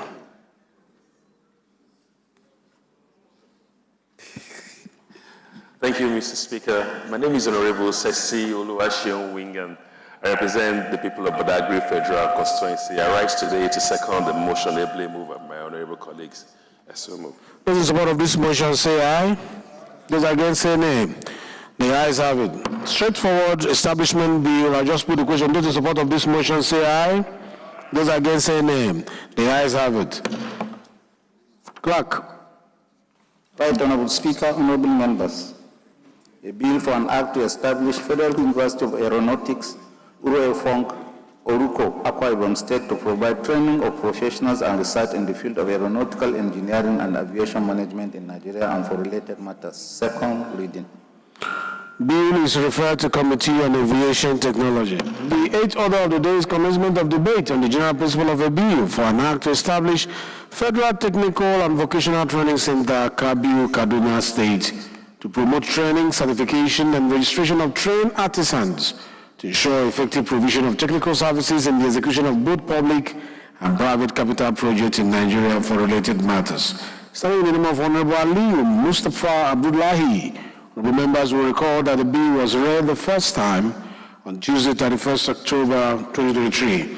And I invite Honorable Abdullahi to move that the bill be read the second time. Absent. You step down by the leave of the House. Are you here? You step down by the leave of the House. Most distinguished colleagues, the ninth order of the day is commencement of debate on the general principle of a bill for an act to establish National Hospital for Women, Idato, Imo State, to specialize in the promotion of reproductive and maternal health, research, prevention, sensitization, and its treatment of obstetrics, fistula, and for related matters. Standing in the name of Honorable Ika Wonu Ugochir, honorable members recall that the bill was read the first time on Thursday, 18 July 2024, and I invite Honorable Ika Wonu to move that the bill be now read the second time. Thank you, Mr. Speaker. My name is Honorable Kenga Imo Ugochinyere. I represent the good people of Idato North, Idato South Federal Constituency. I'm from Imo State. I rise this afternoon to move a motion for the second reading of a bill for an act to establish the National Hospital for Women, Idato, Imo State, and for other related matters.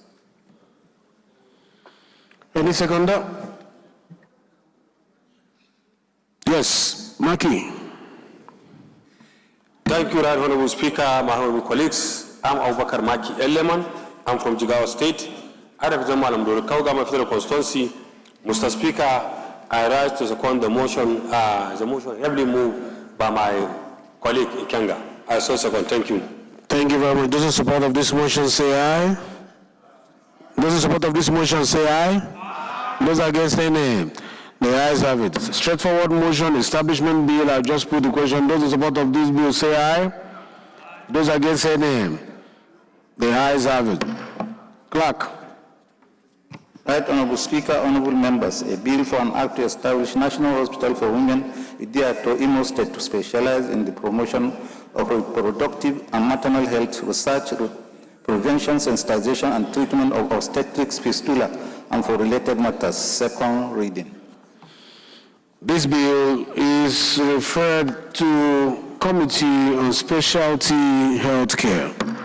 Most distinguished colleagues, the 10th order of the day is commencement of debate on the general principle of a bill for an act to establish the National Independent Project and Monitoring Agency, NIPMA, for the purpose of ensuring transparency, accountability, and effective monitoring and evaluation of public projects in Nigeria and for related matters. Standing in the name of Honorable Chinedu Emeka Martins, honorable members will recall that the bill was read the first time, 21st May 2025. And I invite Honorable Martins to move that the bill be read the second time. Thank you, Mr. Speaker, honorable colleagues. My name remains Honorable Emeka Chinedu. I represent the hospital people of Ahia Zumbi State Federal Constituency and from Imo State. Mr. Speaker, honorable colleagues, I rise this afternoon to to move a motion for a bill for an act to establish the National Independent Project. Nalaraba, approach the chair. Honorable Nalaraba, approach the chair. Mr. Speaker, I rise this afternoon to move a bill for an act to establish the National Independent Project and Monitoring Agency, NIPMA, for the purpose of ensuring transparency, accountability, and effective monitoring and evaluation of public projects in Nigeria, and for related matter, HB 2344. Be read the second time. I so move, Mr. Speaker. The prince beside you wants a second, so let him have the privilege. Thank you, Mr. Speaker. My name is Honorable Prince Akim Adeni Adeyemi, speaking for the people of Afiju, Atiba, Oyo East, Oyo West, and from Oyo State. I rise to second the motion for a bill ably moved by my Honorable Emeka to be read for the second time. I so second.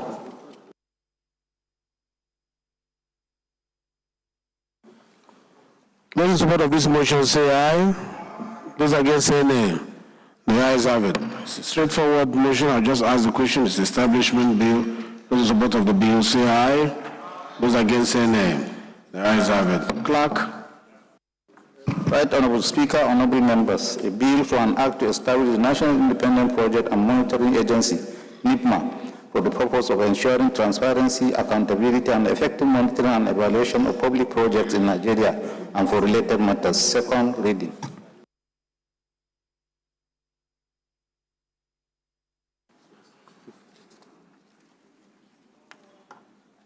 Thank you very much. The bill is referred to the Committee on Works.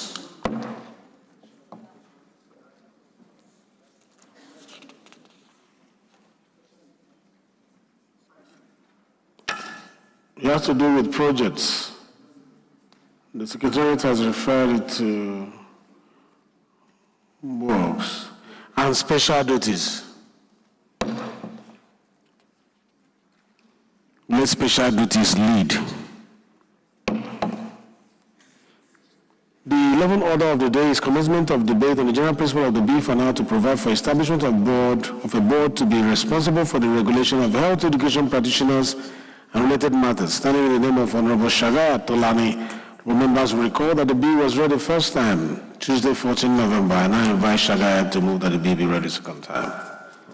Thank you very much, Mr. Speaker. My highly respected colleagues, I remain Honorable Mukhtar Tolani Shagaya, representing Nigerians, starting from Ilorin West, Asa Federal Constituency of Kwara State. Mr. Speaker, I rise today to lead the debate on the general principles of a bill for an act to provide for the establishment of a board to be responsible for the regulation of health education practitioners and for related matters. I so move.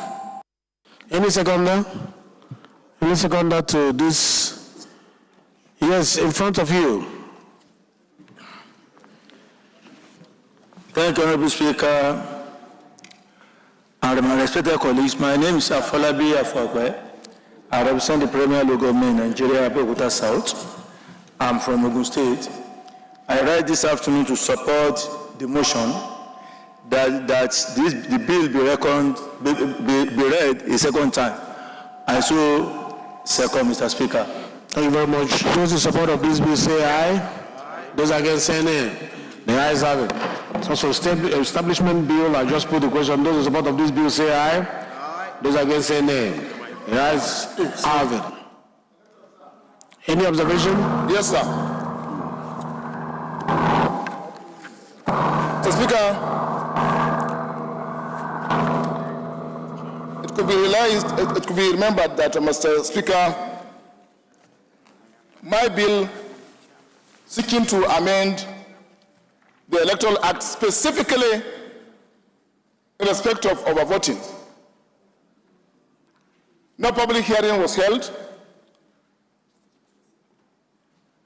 The House unanimously passed this bill for second reading.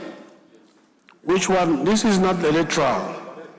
This is establishment of board to be responsible for regulation of health education. Oh, okay. I'm coming to the Electoral Act. When it comes to this, I'm waiting for this. Thank you.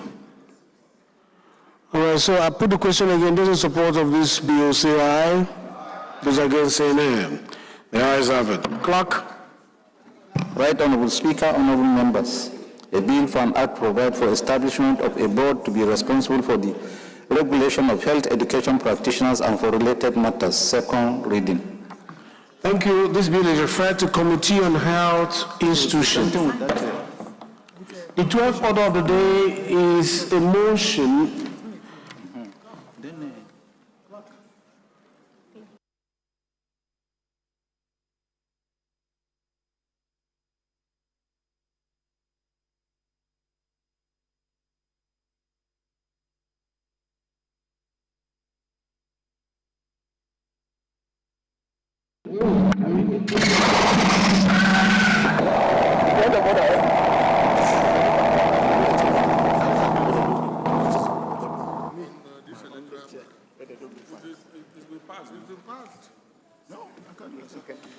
The next order of the day is the 17th order of the... Point of order.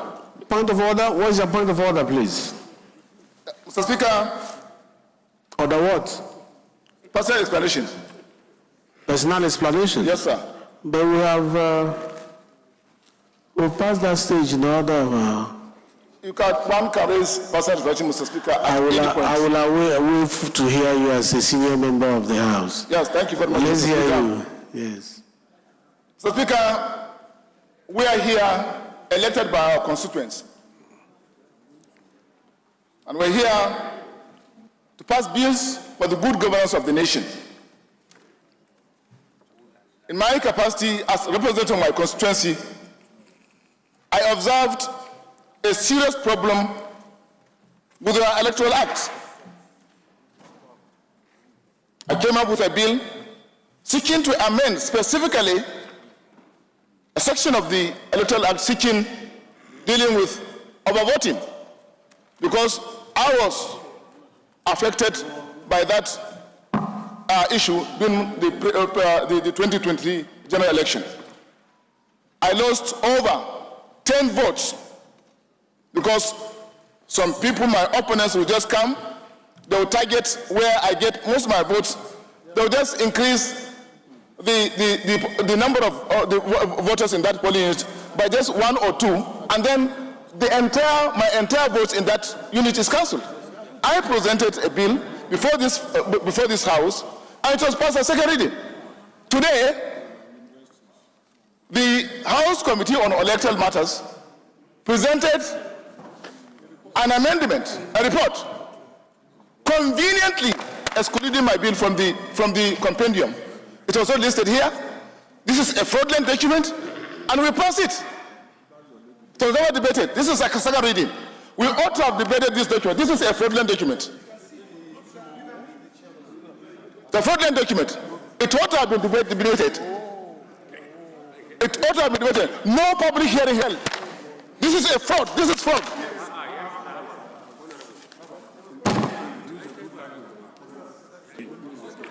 Yeah, Chairman Rules, please clarify the House. Thank you, Right Honorable Speaker. Please turn off your microphone on Francis Ejirogane YFS, my name. I represent the entire people of Uwele North, Uwele South, and Udu. Mr. Speaker, honorable colleagues, the Committee on Electoral Matters, the chairman is there now and has related with us in the Committee on Rules and Business that all electoral bills that have been seconded to them, they are going to do the public hearing about the same time. So, and that is what this is driven to. So if your bill is not in this compendium, but it has been referred to the committee, it's on the list among those they are going to consider. And INEC is being invited to the public hearing. So all such bills, myself, I have about 5 electoral reform bills that I propose is 2023-2024.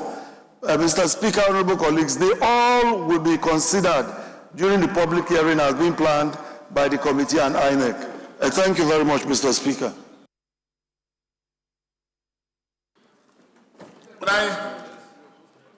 The Chairman Electoral Committee, do you have anything to say to that? Yeah, thank you, Mr. Speaker. Yes, I'm sure my friend Honorable Fulata is aware of this, and he knows we are going to start our public hearing during the break, and I believe any such matter should be referred, should be discussed at that level, and I don't think any bill is deliberately rejected or so. So I want to, guarantee him that by the time we get to the public hearing, this issue, the issue he's talking about, will be fully discussed. Thank you, Mr. Speaker. Honorable Fulata, are you happy with these two explanations? I'm not, sir. Why? This is the Electoral Act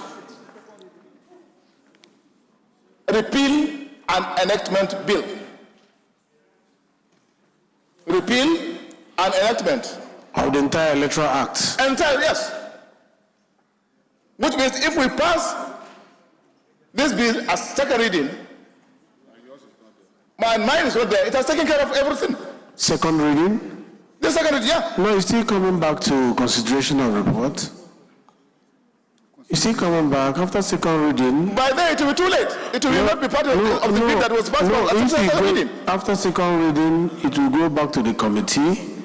And at the committee, like you know, they will do technical sections and public hearings, and it will come back to the committee of the whole. And at that time, maybe public hearing, if you feel there are things that are not right, you can also inject it there before it comes back through their report for our consideration. And if your own bill is going to be listed as one of the bills that accompany this during public hearing, I think you should just get the date for the public hearing, participate, and make sure it makes a report. But my bill ought to have been reflected in this compendium, sir. It ought to have been included in this compendium. Because if we are past this, so if we are coming for close by close consideration, my bill will not be included here. How many bills are in that compendium?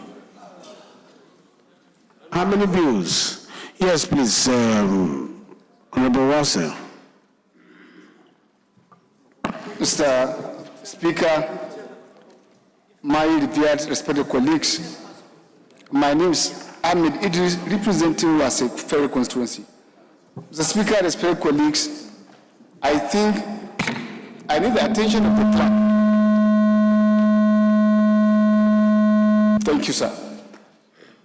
What my brother Honorable Flatter is raising is quite very germane, sir. That's why when there are 2-3 bills you go for consolidation, put everything together. And if you repeal and enactment, how many of such bills are we going to do consideration? But with their ruling there, is for them now to ensure so that it will reflect in the voice of proceeding of today that this bill was omitted among the components for public hearing, so that when we come for consideration, it will serve as a supporting document for the validity of what we are going to do. That's my appeal, sir. Thank you.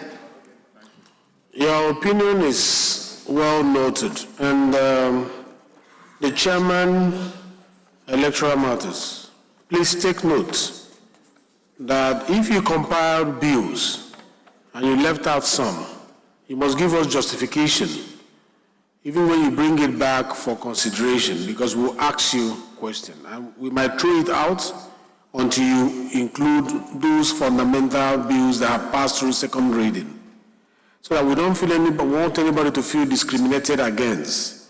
Okay? So I am putting it under gavel that the issue raised by Honorable Falata will make what you are going to bring back to us here as a report for consideration. Honorable Falata, the gavel have solved your problem. He will not bring it back to the House without your bill being part of the compendium. I will put all my, in addition to my 2 eyes, all my senses will be attentive on that day. That's good. I trust you. Yeah. That is what legislators are supposed to hear. So you wear your spectacle. All right.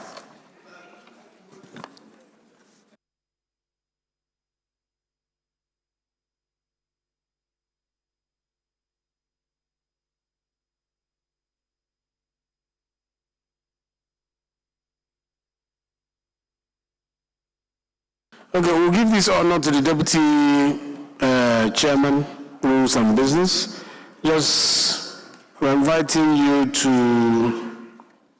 move a motion on the need to enhance the production and boost the exportation of coconut. It's standing in the name of Honorable Bello Issa Ambarura. Yeah, just please don't object. Please don't object. We are giving him this privilege because he has been working for the House, compiling bills and motions for others. My enemy, Mr. Speaker. The one that has to do with him directly, at least let's oblige him. He's an enemy, Mr. Speaker. He's an enemy. Just give us the subject matter and then we vote on it. Okay, sir. Thank you very much, Mr. Speaker. I'm Honorable Bello Issa Ambarura. I represent the people of Bodabawa and the Ilela Federal Constituency. Mr. Speaker, my esteemed colleagues, I rise up to present a motion on the need to enhance the production and boost the exportation of coconut. Mr. Speaker, for the purpose of time, I will just go straight to the point and read the highlights and the prayer of the motions. Note that coconut ranked 20th globally and the 5th in Africa is a highly sought after cash crop with health benefit and economic value in Nigeria, producing approximately 225,500 tons annually as reported by the Food and Agricultural Organization. Also note that despite the viability of coconut potential in Nigeria, the federal government is yet to fully utilize the huge potential of the coconut. Aware that the federal government, the Federal Ministry of Industry, Trade and Investment, and the Federal Ministry of Agriculture and Food Security, in conjunction with the National Coconut Producers, Processors and Marketers Association of Nigeria, is working to make Nigeria the highest coconut producer and processor in Africa, and to support private sector coconut business by providing seedling for production. What is that? African countries with less coconut potentials are investing and improving the subsector, contributing to the global. Please go to your prayers. Go to your prayers. Thank you, Mr. Speaker. My prayer in this motion is that all the federal ministries of industry, trade and investment, and foreign affairs to register Nigeria with the International Coconut Community, ICC, as obtained with relevant bodies for commodities such as cocoa, palm, sugar, and rubber. 2. Urge the Federal Ministry of Environment, Raw Material Research and Development, Coconut, and National Agency for the Great Wall to prioritize and make budgetary provision for coconut to address land degradation and desertification, boost and security support community to adapt climate. Mandates the Committee on Agricultural Production and Services and Industry and report within 4 weeks. I so submit, Mr. Speaker. Thank you for the opportunity. Thank you. Any seconder? Yes. Mr. Speaker, my honorable colleagues, I remain Aminu Jomo Daura, representing Daura Sandomi Adwa Federal Constituency. I rise, Mr. Speaker, to second the motion heavily moved by my friend and a colleague, Honorable Amber Rasa. Thank you very much. Those in support of this motion say aye. Those against say nay. The ayes have it. The motion is referred to Committee on Agriculture, Production and Services and Industry.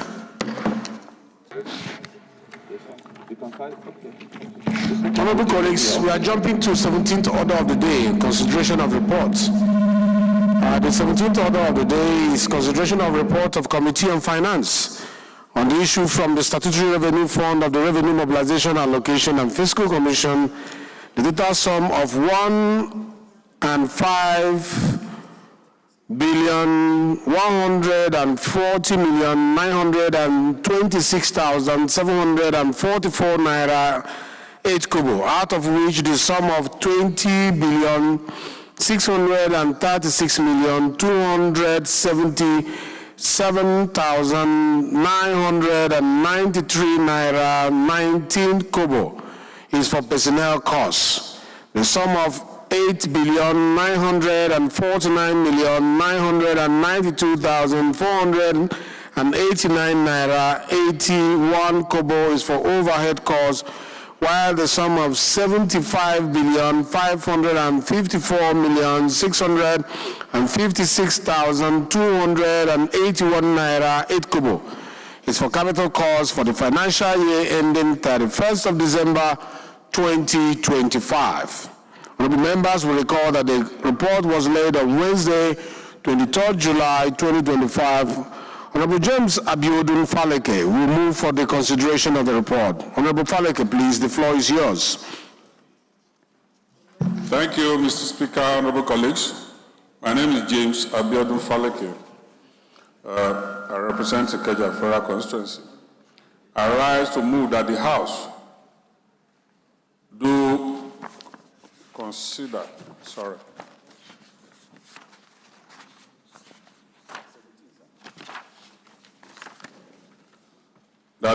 the report of the Committee on Finance on the issue from the Statutory Revenue Fund of the Revenue Mobilization, Allocation and Fiscal Commission, the total sum of 105,140,926,744 naira 8 kobo, out of which the sum of 20 billion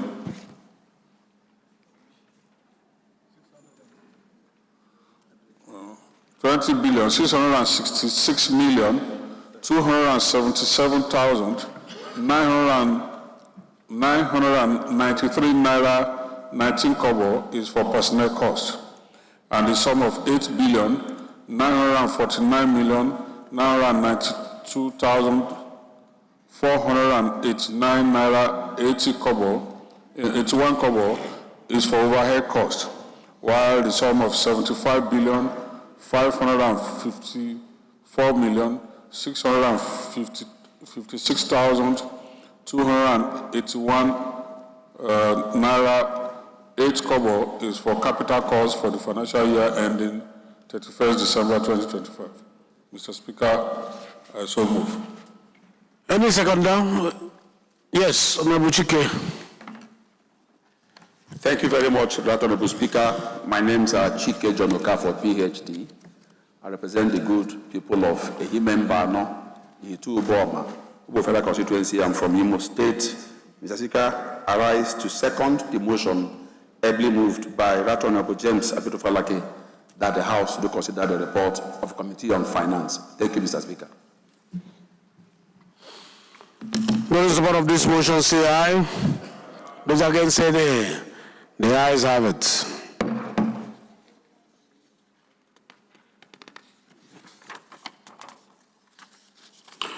The 18th order of the day is consideration of 4 reports of Committee on AIDS, Loans and Debt Management, standing in the name of Honorable Abubakar Hassan Nalaraba. Honorable Nalaraba will move for consideration of the report. Thank you, Mr. Speaker, my highly respected colleagues. Abubakar Hassan Nalaraba, and Sadaukin Lafi as my name. I represent the good people of Awedo Makana Federal Constituency, Mr. Speaker. I am from Nasarawa State. I rise to ask the House to consider that the House do consider the report of the Committee on AIDS, Loans and Debt Management on the proposed 2025-2026 external borrowing rolling plan and approve recommendations therein. Secondly, Mr. Speaker,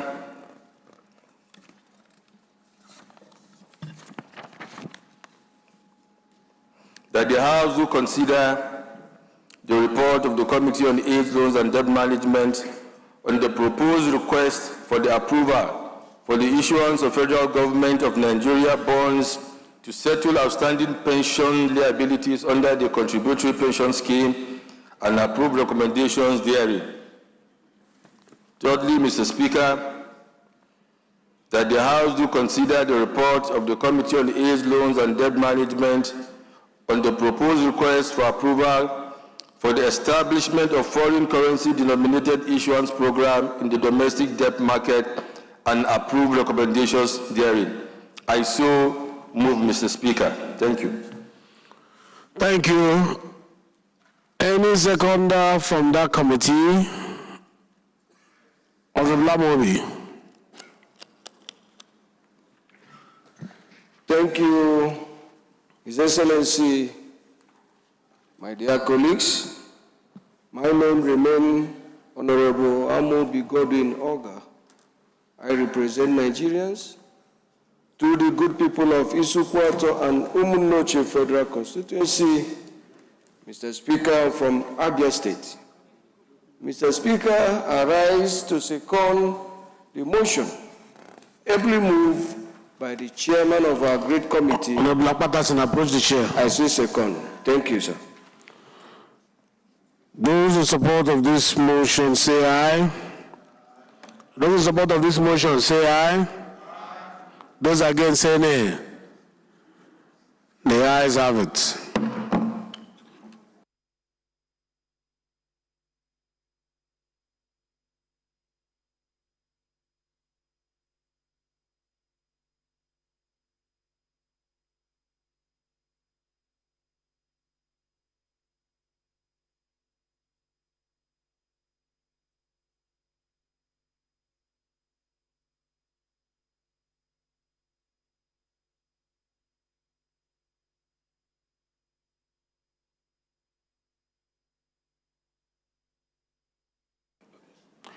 The 19th order of the day is consideration of report of committee and communication on the issue from the statutory revenue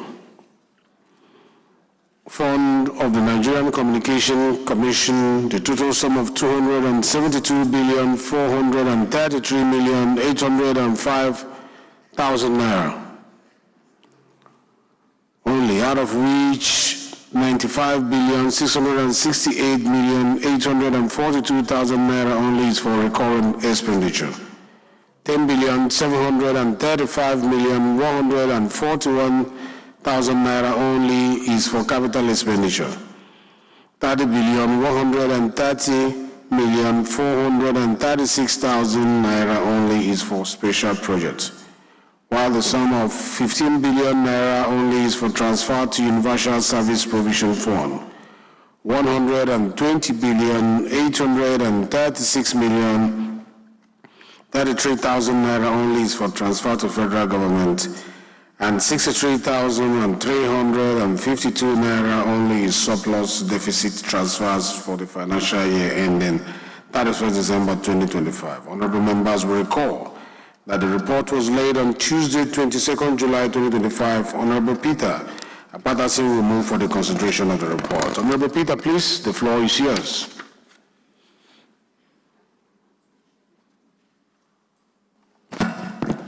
Mr. Speaker and my dear colleagues, I am Comta Ohiozoje Akpatasin, MNI. I represent the great people of Akoko-Edo Federal Constituency. Mr. Speaker, I am from Edo State. I rise to move that the House do consider the report of the Committee on Communication on the issue from the Statutory Revenue Fund of the Nigerian Communication Commission, the total sum of 272,433,805,000 naira only.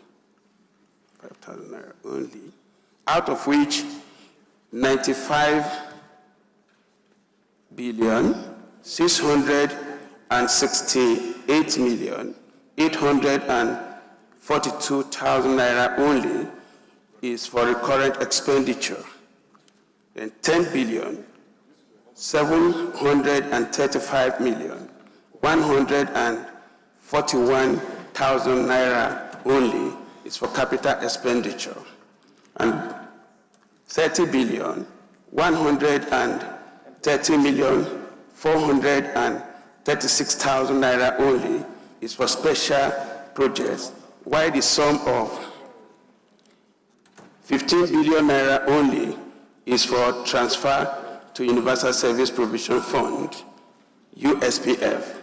120 billion 836 million 33,000 naira only is for transfer to the federal government, and 63,000 naira 352 naira only is surplus deficit transfer to the financial for the financial year ending 31st December 2025.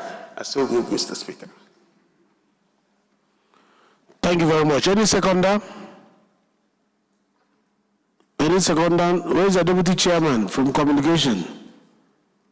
He's not here. Mark, you've seconded before. Any seconder to this motion? We're looking for, I'm full of, they are very close. No, not you. Let's have my brother. Honorable Flatter, you see my brother, but that's my in-law. Thank you, Mr. Speaker. I am Right Honorable Ambassador James Shaibu Barka. I, representing Gombe Home Federal Constituency, I hereby rise to second the motion and able moved by my brother. Thank you. Thank you. Those in support of this motion say aye. Those against say nay. The ayes have it. Leader, please kindly move that the House revert to Committee of Supply to consider these reports. Leader, please. Thank you. Because that is where we'll be rounding up. I rise to move that the House will revert to Committee of Supply to consider the reports that have been presented before the House. I so move. Nobody minority to support?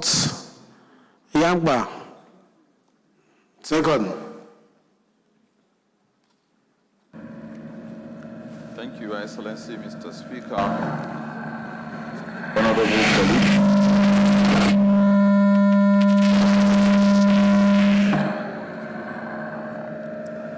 Thank you, Your Excellency, the Right Honorable Speaker, honorable colleague. I remain Dauda Zakaria Nyampa, member representing the people of Madagali, Minchika Federal Constituency. I rise to second the motion as ably moved by the leader. Thank you. Those in support of this motion say aye. Those against say nay.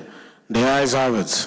The House hereby resolved into Committee of Supply to consider this report.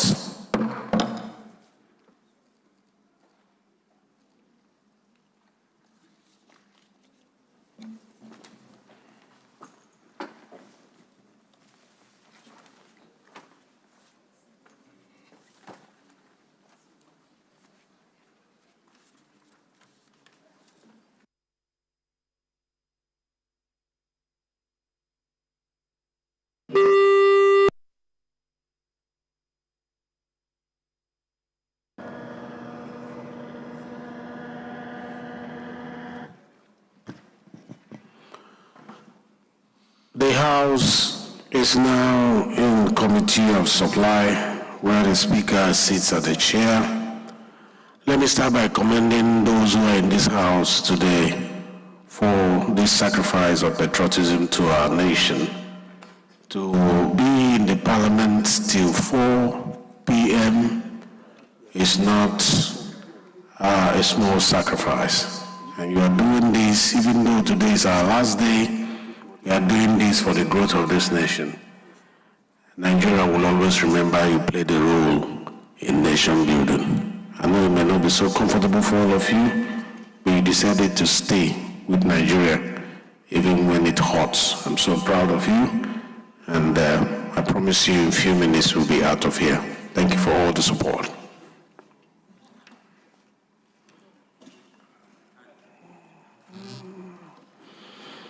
Most distinguished colleagues, the first report to be considered is that of the Committee on Finance on the issue from the Statutory Revenue Fund of the Revenue Mobilization Allocation and Fiscal Commission. The total sum of $1.5 billion 140,926,744 naira 8 kobo, out of which the sum of 20,636,277,993 naira 19 kobo is for personnel costs. The sum of 8,949,992,489 naira 81 kobo is for overhead costs, while the sum of 75,554,656,281 naira 8 kobo is for capital costs for the financial year ending 31st December 2025. And I invite Honorable James Faleke to give the synopsis of the report.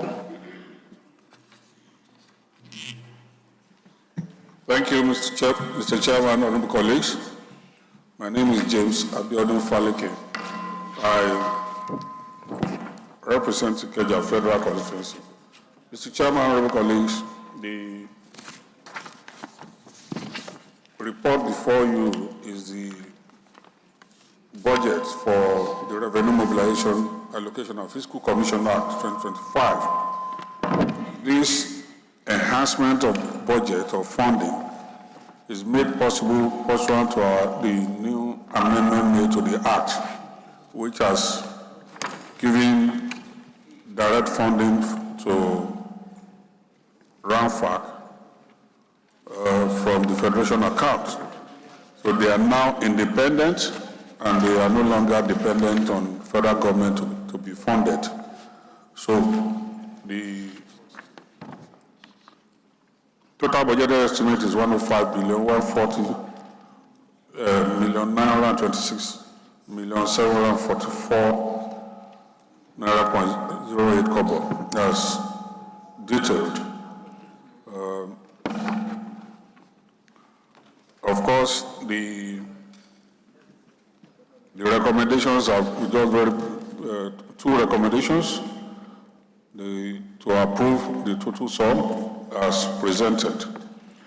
So, Mr. Chairman, honorable colleagues, I believe that this be considered and approved. Thank you. Thank you. Before I go into this, the chairman of these committees, Chairman Finance, Chairman Communication, Chairman Debts and Loan, I would like people to have a tete-a-tete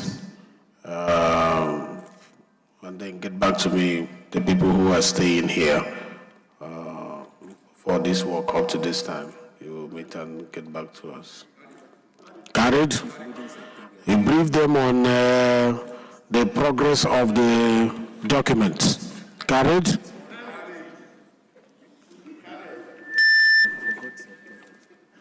Yeah.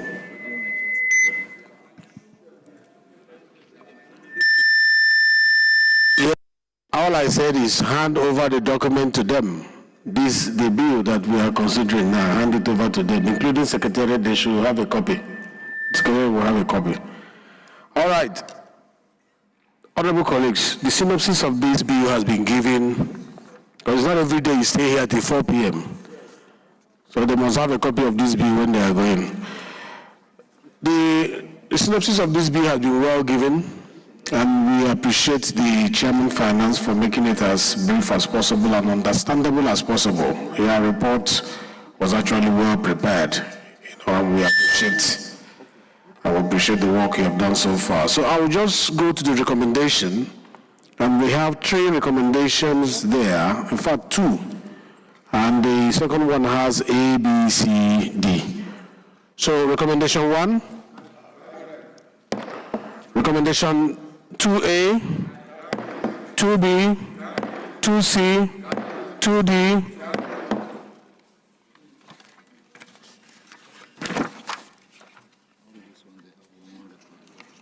the second report to be considered is that of the Committee on AIDS, Loans and Debt Management and the proposed external borrowing rolling plan.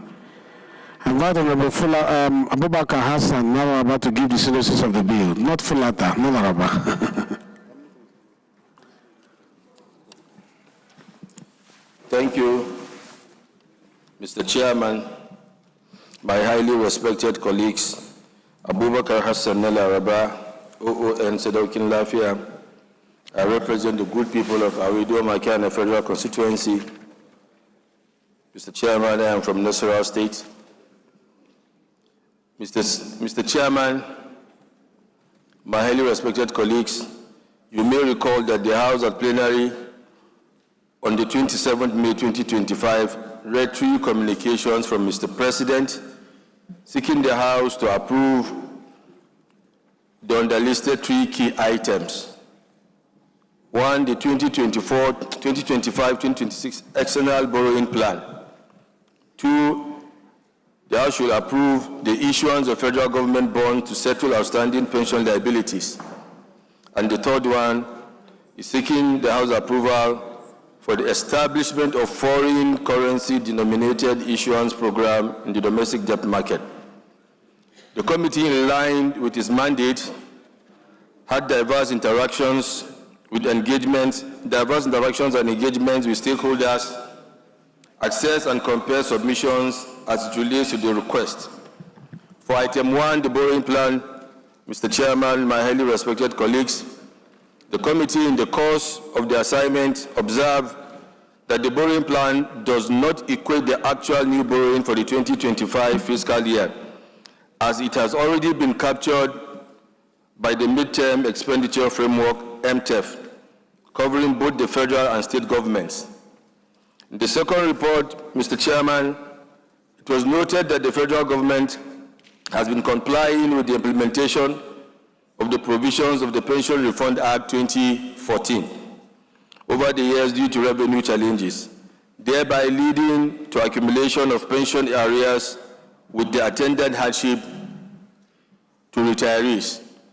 On the third report, Mr. Chairman, the request is pursuant to the provisions Section 44, subsection 1 and 2 of the Fiscal Responsibility Act 2007. This initiative is anchored on Presidential Executive Order number 16 of 2023. Also, the program aligns with the Nigerian macroeconomic objectives to diversify funding sources. Following from the above, Mr. Chairman, the committee, having done due diligence on the assignment, recommends that the House do approve all the 3 requests from Mr. President as indicated in his communication. I so present, Mr. Chairman. I so move, Mr. Chairman. Thank you very much.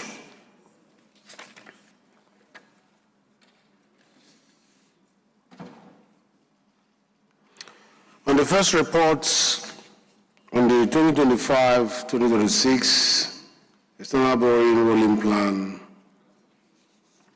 by the Committee on Aid, Loans and Debts, there is only one recommendation, and I'll just put the question that this recommendation be made part of this report of the House. Recommendation 1.